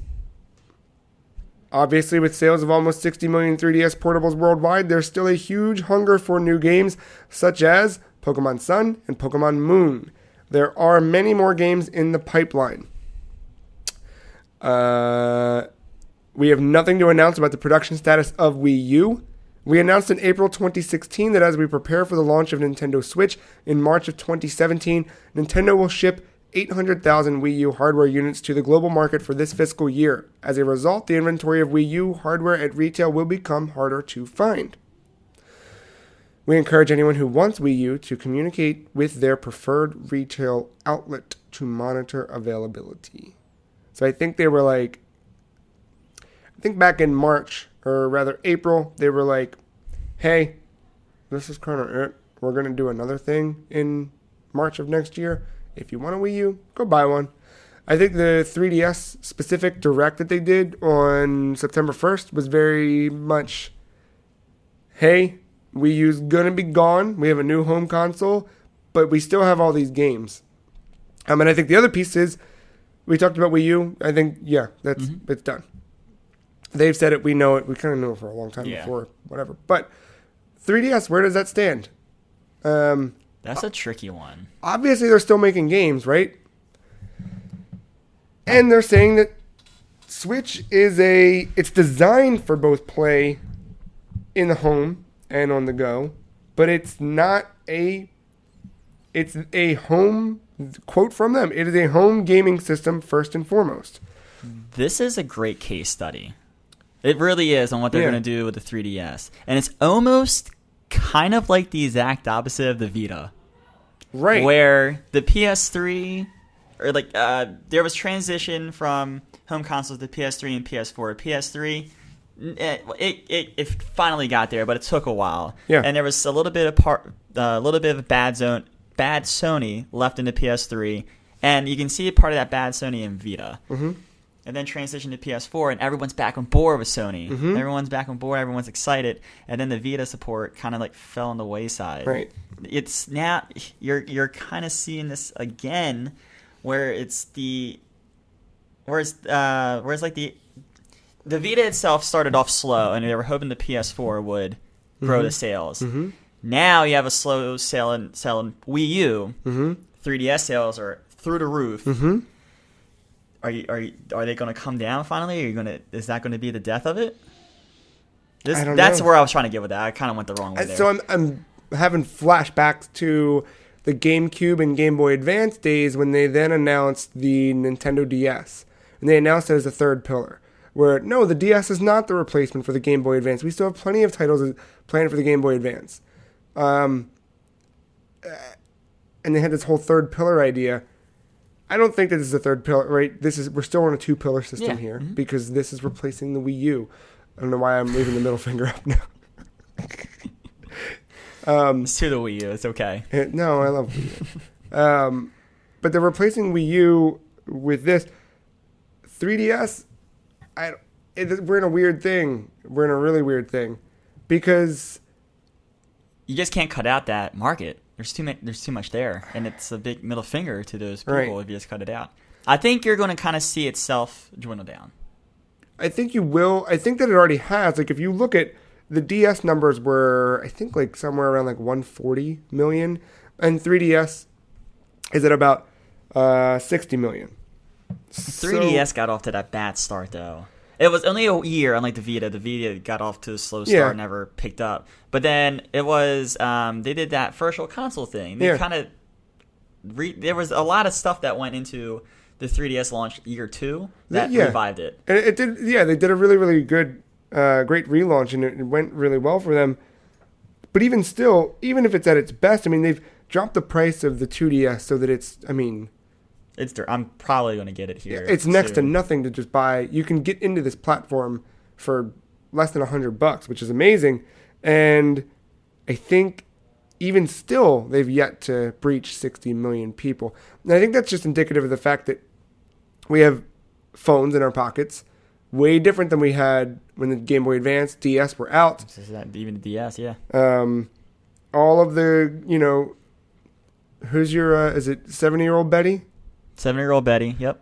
She was buying a DS for Brain Age and for, I don't know, all the whatever. Oh, yeah, all those. The little novels on cartridge, all those weird things that they were selling to senior citizens a decade ago. Oh, look at that. You got Brain Age right here. Yeah, I just bought it the other day. But 7-year-old Betty has her iPad now, and she's able to read on her iPad and play games on her iPad in a way that she wasn't able to do a decade ago. No.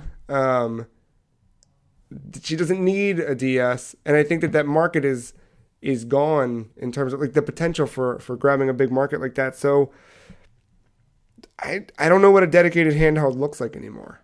Just because we have those, and there are things called phones that we keep in our pockets, and it's not so much that, because I don't play games on my phone the way that I play games on anything else.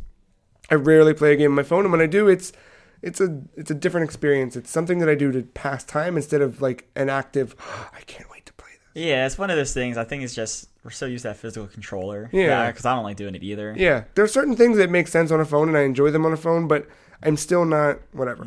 But I think that I completely lost my train of thought. Cell phone. I know. I don't. Blurred line. Yep. Don't know where it went. I think kind of picking up where you left off there, that blurry line with the cell phones Nintendo today just made that line even blurrier. Mm-hmm.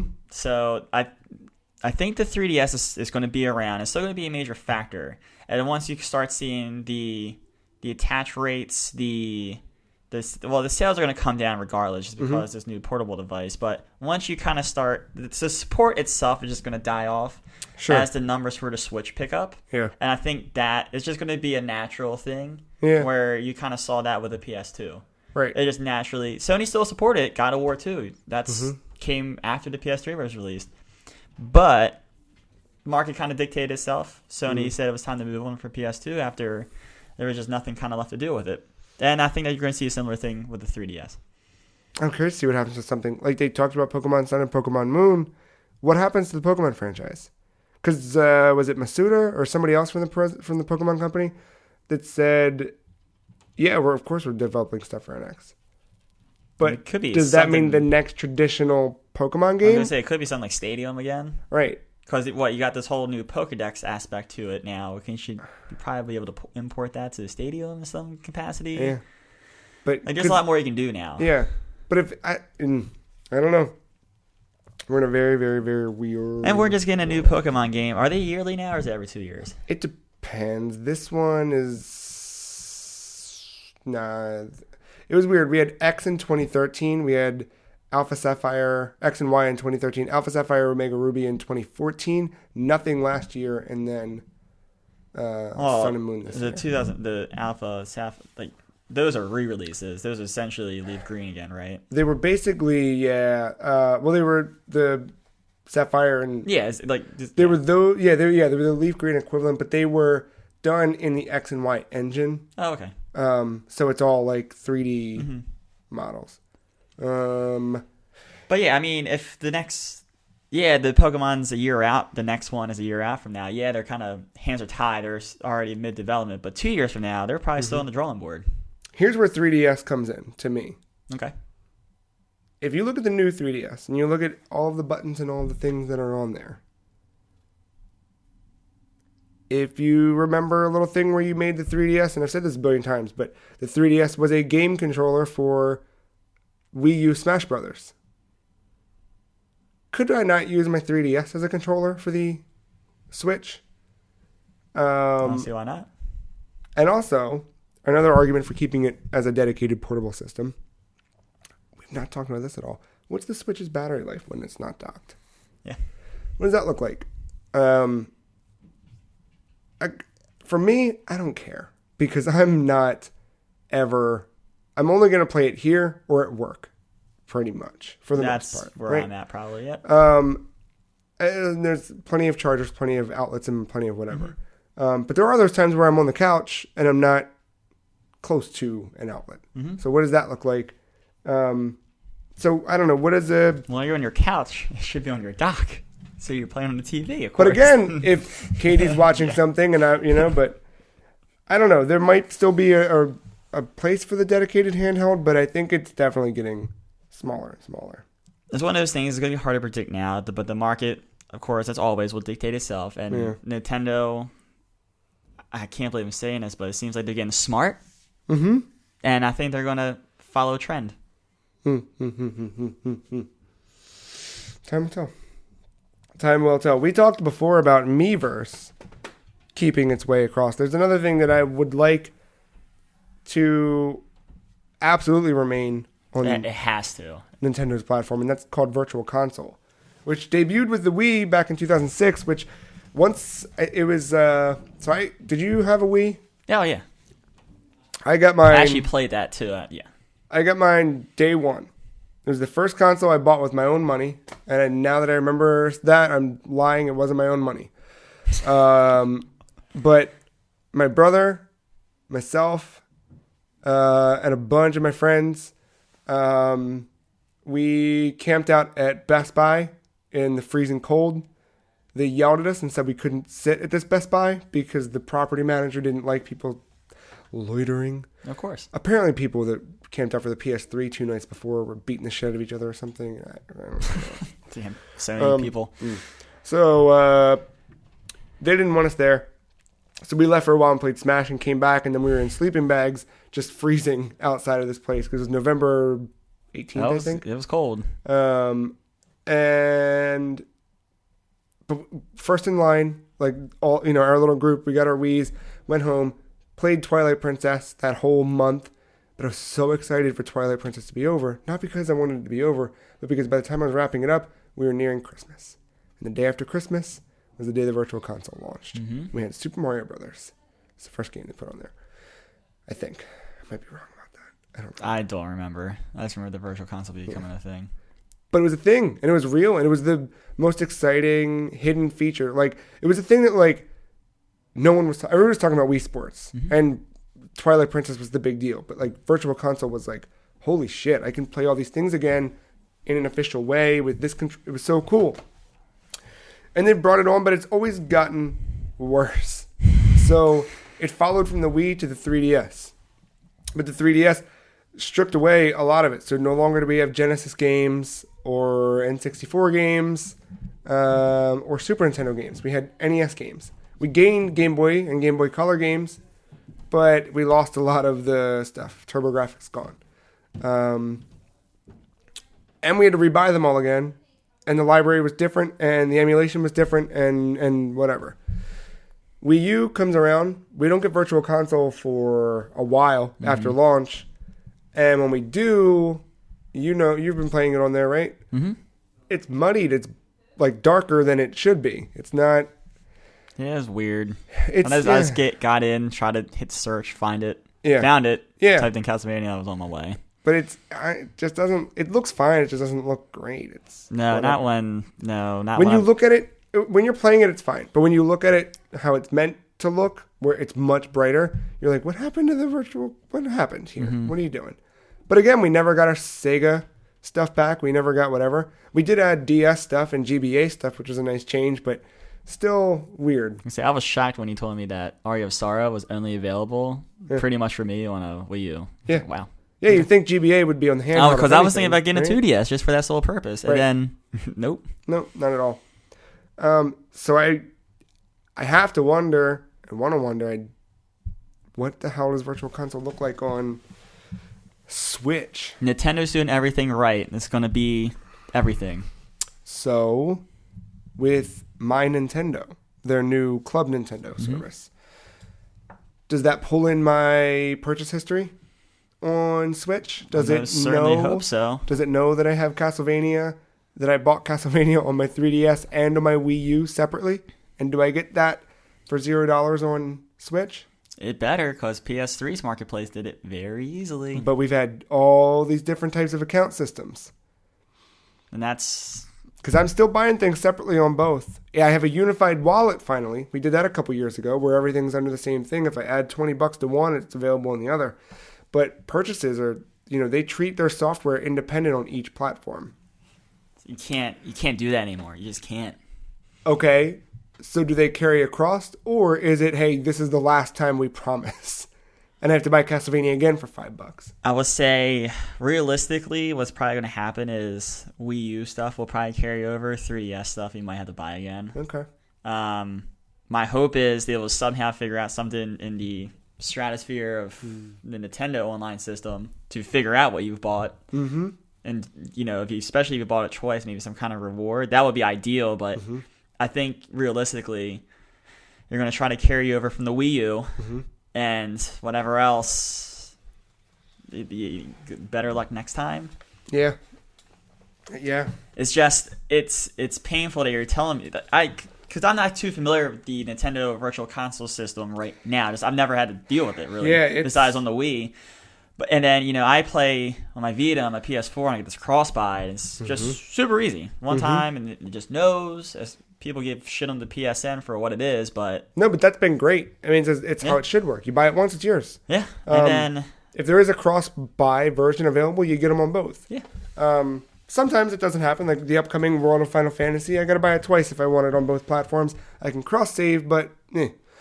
But again, I understand, like, different development goes into those games for each platform, and that's fine that I'm paying twice for it on the respective platforms. And that's well advertised, too. Yeah. That is not, or usually it's well advertised if it's cross-buy, maybe not so much if it's the other way around, but when you're getting them both. I think the exciting part of Virtual Console is, so do you think do they do the console approach where...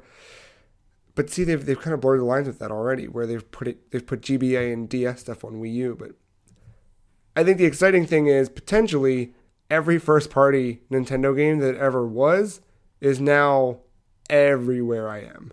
Yeah, like in a legal way, not in a hey, I got shit on my PSP, come check me out.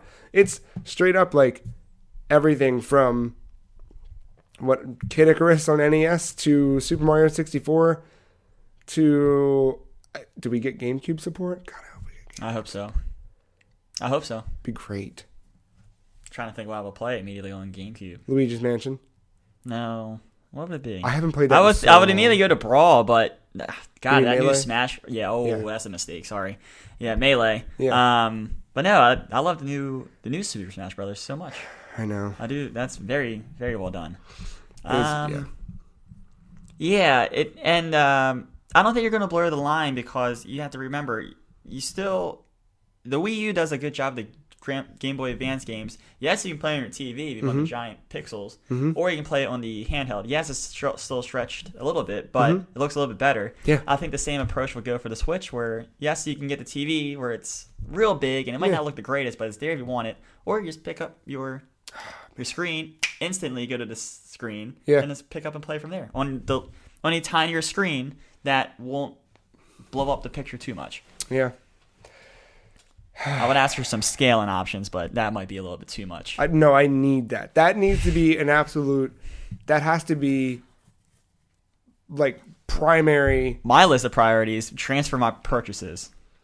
That's probably number one. And then let's I'm get with into you, minor details. But I'm also so stupid and jaded that maybe I've been... This is like the abusive relationship where you're just like, what's a Stockholm syndrome? You're like, no, it's okay, it's fine. But I guess you're coming. I literally have spent $8 in the last 6 years on the Virtual Console, and I'm pissed off that my purchases might not transfer. Yeah, I've spent a lot more than that, and it's not even just my Virtual Console dollars. That's my I bought Smash digitally. I bought most of my. Oh, I have I have Mario Maker. Yeah, that came free with got the free download code yet, but yeah. Yeah, so I don't. That's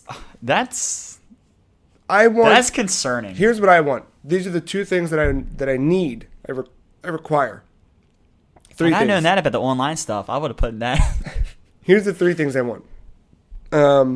One is more platforms, or just all of the platforms you've done. Just do them again, please. Thank you. Master list. Yep. Just let's do them again. You've already got them. Do whatever you have to do to acquire the licensing to all of those platforms again, to all the third-party games you've had again. Let's just fucking do it. Let's pretend Konami exists. Yeah. Reach out. Grab them. Part 2. I need manuals and box art for everything. It's there. It's out there. You've still got it. Just put it out there. If you don't have it, there's plenty of free resources online that are providing it and doing this job for you. Just go there. Don't even give them credit. Just fucking take it from them because they're taking it from you already. Just put the box art on the Virtual Console. You need to preserve the history. I need to be able to flip through the manual, the original manual, not some bullshit. Here's a Virtual Console. No, the original manual, page for page. PSP did this amazingly. I can look through the original PS1 manuals, fully scanned in glorious full color resolution. PSP. Was that only on the PSP, or It did then that transferred port to over? Vita. Yeah, because all the How PS1. about PS3? I don't think probably. I don't- With PS1 Classics, it should have. Any of the PS1 Classics, you should have the original Honestly, manual. I didn't look because. Have you ever played Metal Gear Solid 1? There is a very famous part where there's a key code to a door. That key code to the door is in the manual of the game. Oh, poops.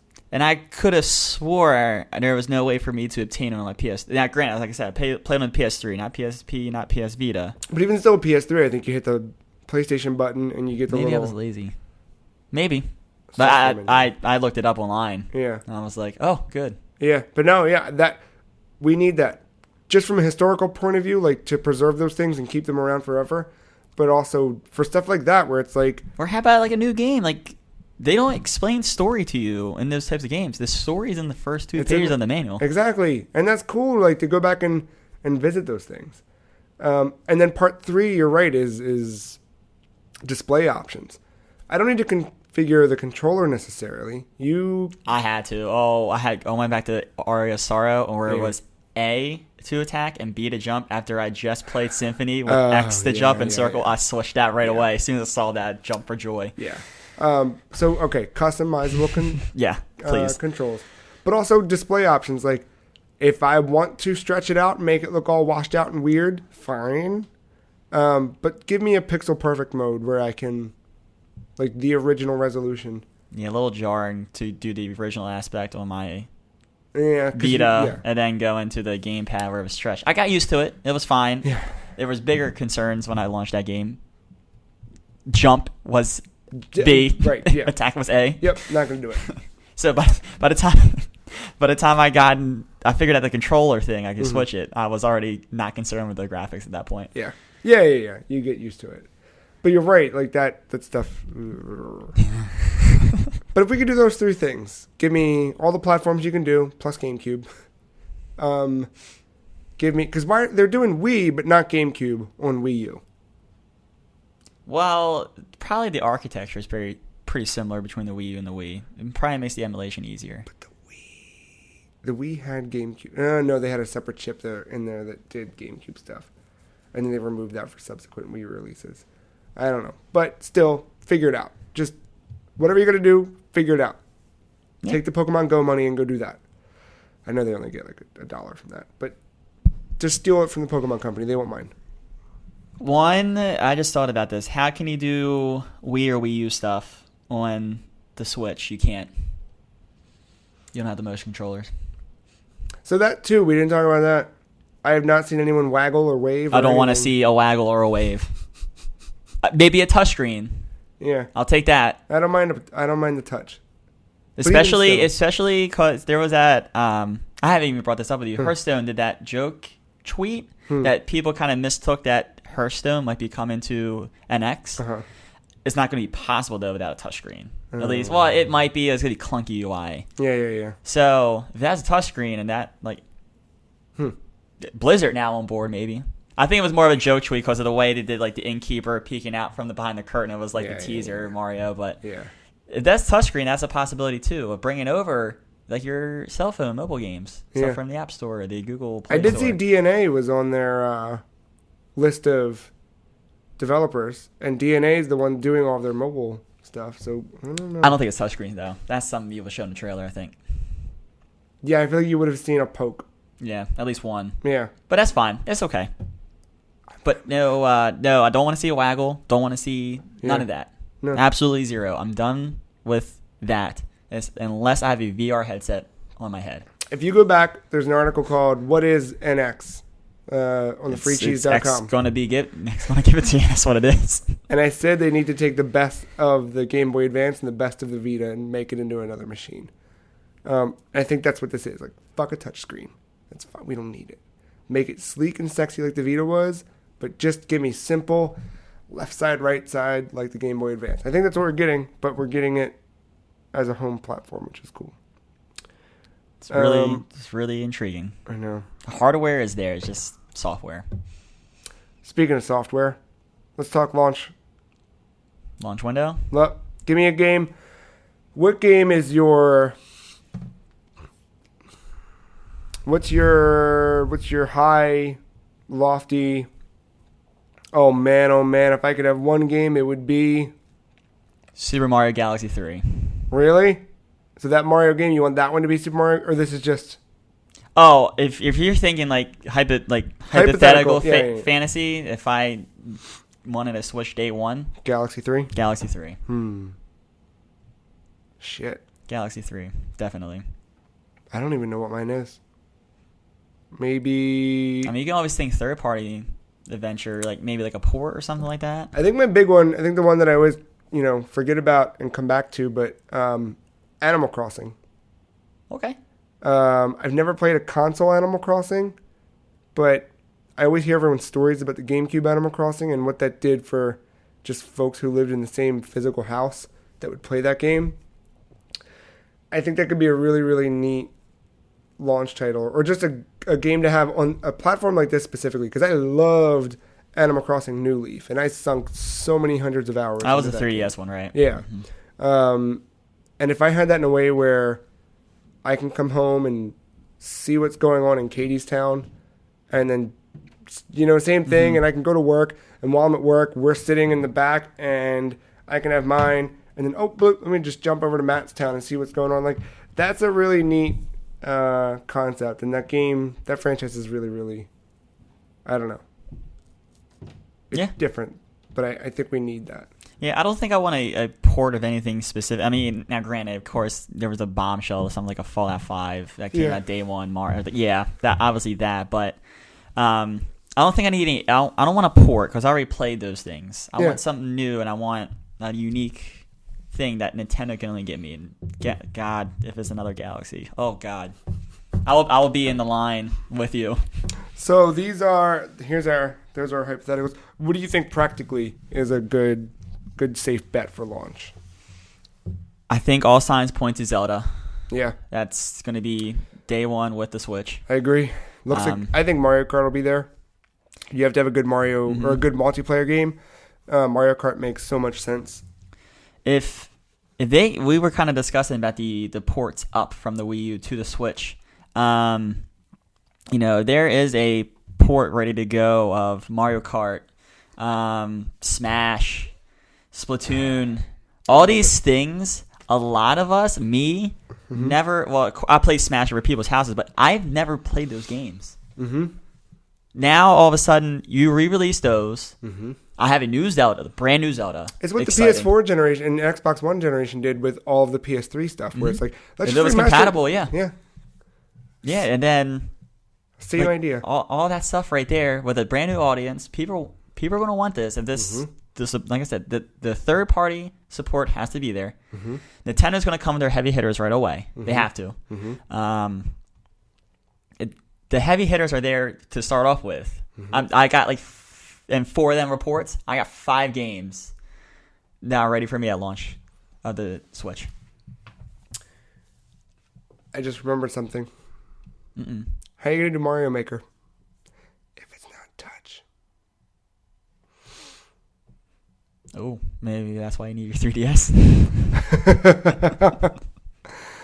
Very good. You could do it probably. It would be a pain in the ass, but it's doable.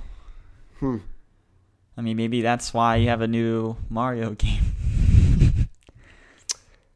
to distract from the point from that point. Mario Maker was such a huge success for Wii U. They're going to figure out a way. If it's not something that's ready to go, they're going to figure out a way. Because it's huge. Yeah. I mean that is huge. There's all kinds of YouTube channels that they have like a weekly thing where they play community created levels that are hard as all balls. Yeah, no, it's It's something Nintendo, they're smart. They will make it happen in some capacity. And they're not going to half-ass it either. They decide to do it. So I have faith. I always have faith in Nintendo's software. Yeah. The hardware looks good this time around. It's always what else is there after the Nintendo stuff. Nintendo's Witch. Nintendo Switch. That's the Wii. That's the Wii U. I'm not gonna call this Nintendo's. I'm not gonna not call this Nintendo Switch moving forward. I'm just gonna have issues not calling it the NX. Yeah, I know it's a great tough one to break. I think that's an episode. I think that's an episode 168. Unless you've got something else on Nintendo Switch that you want to bring up. No, I think we hit everything that I wanted to bring up. I'll double check my notes here. Ba-da-da-da-da-da. I couldn't have been more. And this is really like everything in here was from that Eurogamer League. Like everything here, like we basically knew about this 3 months ago. But I still was so surprised and just filled with awe and joy. Like, there's a headphone jack. There's a headphone jack. That's not in some products nowadays. That's very true. All caps conversations with Ben this morning. I'm just looking through text messages this morning. I'm just looking through my frame by frame notes. No, Our buddy James said I might actually buy a Nintendo console now. Tyler texted me, Switch equals goosebumps. And I said my stomach hurts. No, it was exciting. I'd watching that trailer for the first time. I was pumped. I liked how it started all serious and then they showed the Switch icon for the first time. They got all lighthearted. I really liked that marketing approach. And everything they were showing me was cool. That when I saw him flip out the kickstand and then do the controller separately, that was like my first oh my god moment. Yeah. And then the second one, which was the one that still blows my mind today, was the woman getting the call from the friends on the rooftop, and she's like, "Oh, I'm gonna play with them." Whoop, and in that whoop, literally the screen switched like that. No buttons pressed, nothing, seamless, perfect. It's so good. Perfect. Perfect. Nintendo Switch. The hardware is there, and it's the first time I'm saying that. I'm so for stoked. a long time. I'm so stoked. Because I didn't even say that about the Wii. No. I wasn't in the industry like I was when the GameCube came out, so I really didn't have an opinion then. But this is the first time in a long time where I'm saying Nintendo's got the hardware down. This is the first time where I've been like joyed to see a console. Like every other console, I'm always like, wow, or in awe, or just like, what? Huh? Whoa, cool. This I felt genuine joy and excitement. It was so good.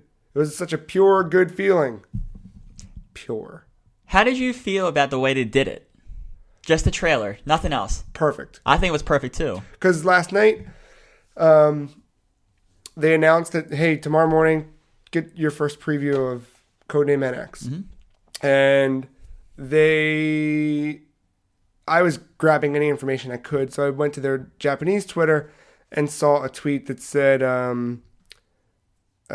basically the same thing, but the direct translation from Japanese made it seem a little odd, just because it always is. But in that one, they specifically mentioned something about how it was only going to be 3 minutes long. And I was like, oh, fuck. I remember this morning when my friend Ben and I were, and Ben's written for the website before.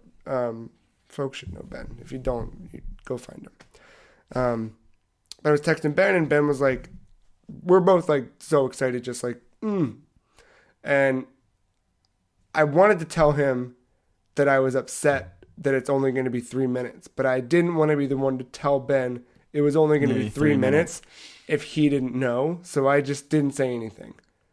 And I still, the 3 minutes, like knowing that that's what it was, as soon as it clicked over to 10 o'clock and that video went live and I was able to watch. It was 10 o'clock sharp too. Yeah. That was impressive. And as soon as I was able to watch the 3.5 minutes that it was, I was just like it felt way longer than 3.5 minutes. Actually, when you were the one that texted me last night about it is finally happening. When you said teaser, I saw that tweet said teaser. I was thinking a minute, 2 minutes, something where they showed someone maybe playing something on a TV and then picking it up and like cut to switch and that's it. Like something stupid so that way they have an official name to talk about the investors meeting. Yeah, I figured we'd get a name. I figured we'd get a couple of like screenshots of games where you'd be like, oh, there's a thing coming. Okay, cool. And I feel like they'd show a piece of the hardware, but you'd never really know what it was. And they'd say, hey, on this day, we're going to have a full blah, blah, blah. Yeah. And we'd check back on the 27th in a week and see what it is. We were doing some background talk and I was like, all right, so podcast tomorrow or I have a feeling they're going to do a date. Should we wait for that date? Yeah, because we were like, last night we were like, oh, maybe we'll do a podcast tomorrow night. I don't know. And I put it on the calendar as like a pending thing because it was like, we probably don't have to do one. It's just a 3-minute trailer. Yeah. Like what the? And here we are 2 hours later. Yeah. I went in with that expectation. I was delighted. Yeah. Delighted. So many questions were answered. So many cool features shown without anyone having to say anything. It was exactly what we needed. I would say that's far better than the PS4 announcement. Yeah. So I would say this little 3 minutes might be better than Sony sticking the knife in Xbox and that E3 press conference, especially that last 10 minutes. Mm-hmm. This was fun to watch today. Yeah. It was just like, whoa. This has been an episode of the Free Cheese Podcast. The Free Cheese Podcast is a weekly podcast about video games, as we tell you every beginning of every show. If you enjoyed this episode, you can find it and all the rest of our episodes on iTunes, where you can rate, review us, subscribe to us, get every episode as soon as they drop. We're also on Google Play Music, where you can go and subscribe, rate, and review us. You can go, you can find us on YouTube, where every episode is posted in audio format on YouTube as well, if that's your thing. Videos are coming. We just got to get a video guy. And we got to finish fixing the basement. So 2 things. Yeah. Some things need to be done first. All of our episodes are always posted over on thefreecheese.com. You should go to thefreecheese.com, obviously for everything that we do, but specifically for the podcast episodes, because if there's any relevant information that we talk about, we always put a link to it there, as well as a track listing for any of the beautiful music that you heard throughout the episode. The Free Cheese, we've been running it like a magazine, and this month's cover story is Castlevania, called Monsters is the title of the cover story, but it's all about Castlevania's legacy and history. Last week, Mark and I played some Castlevania for NES. Tyler joined in, and boy, what a surprise ending we had there. Go back, find that article, find our videos on the YouTube, give that a peek if you want something fun to do. But we're looking to follow up with some Simon's Quest, Dracula's Curse before the end of the month. I'm on vacation next week, so I have plenty of time to do all kinds of stuff. Oh, fun. Speaking of vacation, we're going to have another episode of the Free Cheese Podcast soon, a more regular episode where we talk about things that we've been playing, like Castlevania, Aria of Sorrow, like World of Final Fantasy, like Pokemon Sun and Pokemon Moon, because there's a demo out this week where you get an Ash Greninja, and other stuff happens, apparently. Yeah, that. Yes. So look for that, episode 169 coming soon, unless there's more Nintendo Switch. If there's another 3-minute trailer tomorrow, then you're just going to get another 2-hour episode about whatever that one is. I think your next big thing is the money meeting, the investors meeting. Yeah, that's the next big thing, I think. Yeah, and that'll be a smaller thing in terms of what we talk about in the podcast. But with me on vacation, that means more articles, more live streams, more stuff. So keep your eyes out for that. if you want to know where you can keep your eyes at to find out all the things of all the anythings. Follow us all on Twitter. The Free Cheese is at Some Free Cheese. Matt is at Matty Ice 131. I am at The Free Cheese. While you're over there on that Twitter following Matt, you should send him a big old congratulations and a welcome to The Free Cheese. Matt is our newest editor on thefreecheese.com, and we're glad to have him. Everything he's written has always been stellar, and I know he's going to continue to do so. I got nothing else. That's it. That's a Free Cheese. Meaty episode. That's a meaty episode. That is that one nothing. subject. One thing. 3 minutes. 3 minutes turns to 2 hours. That's what happens there. Nintendo's witch. X is going to give it to you. X has given it to us.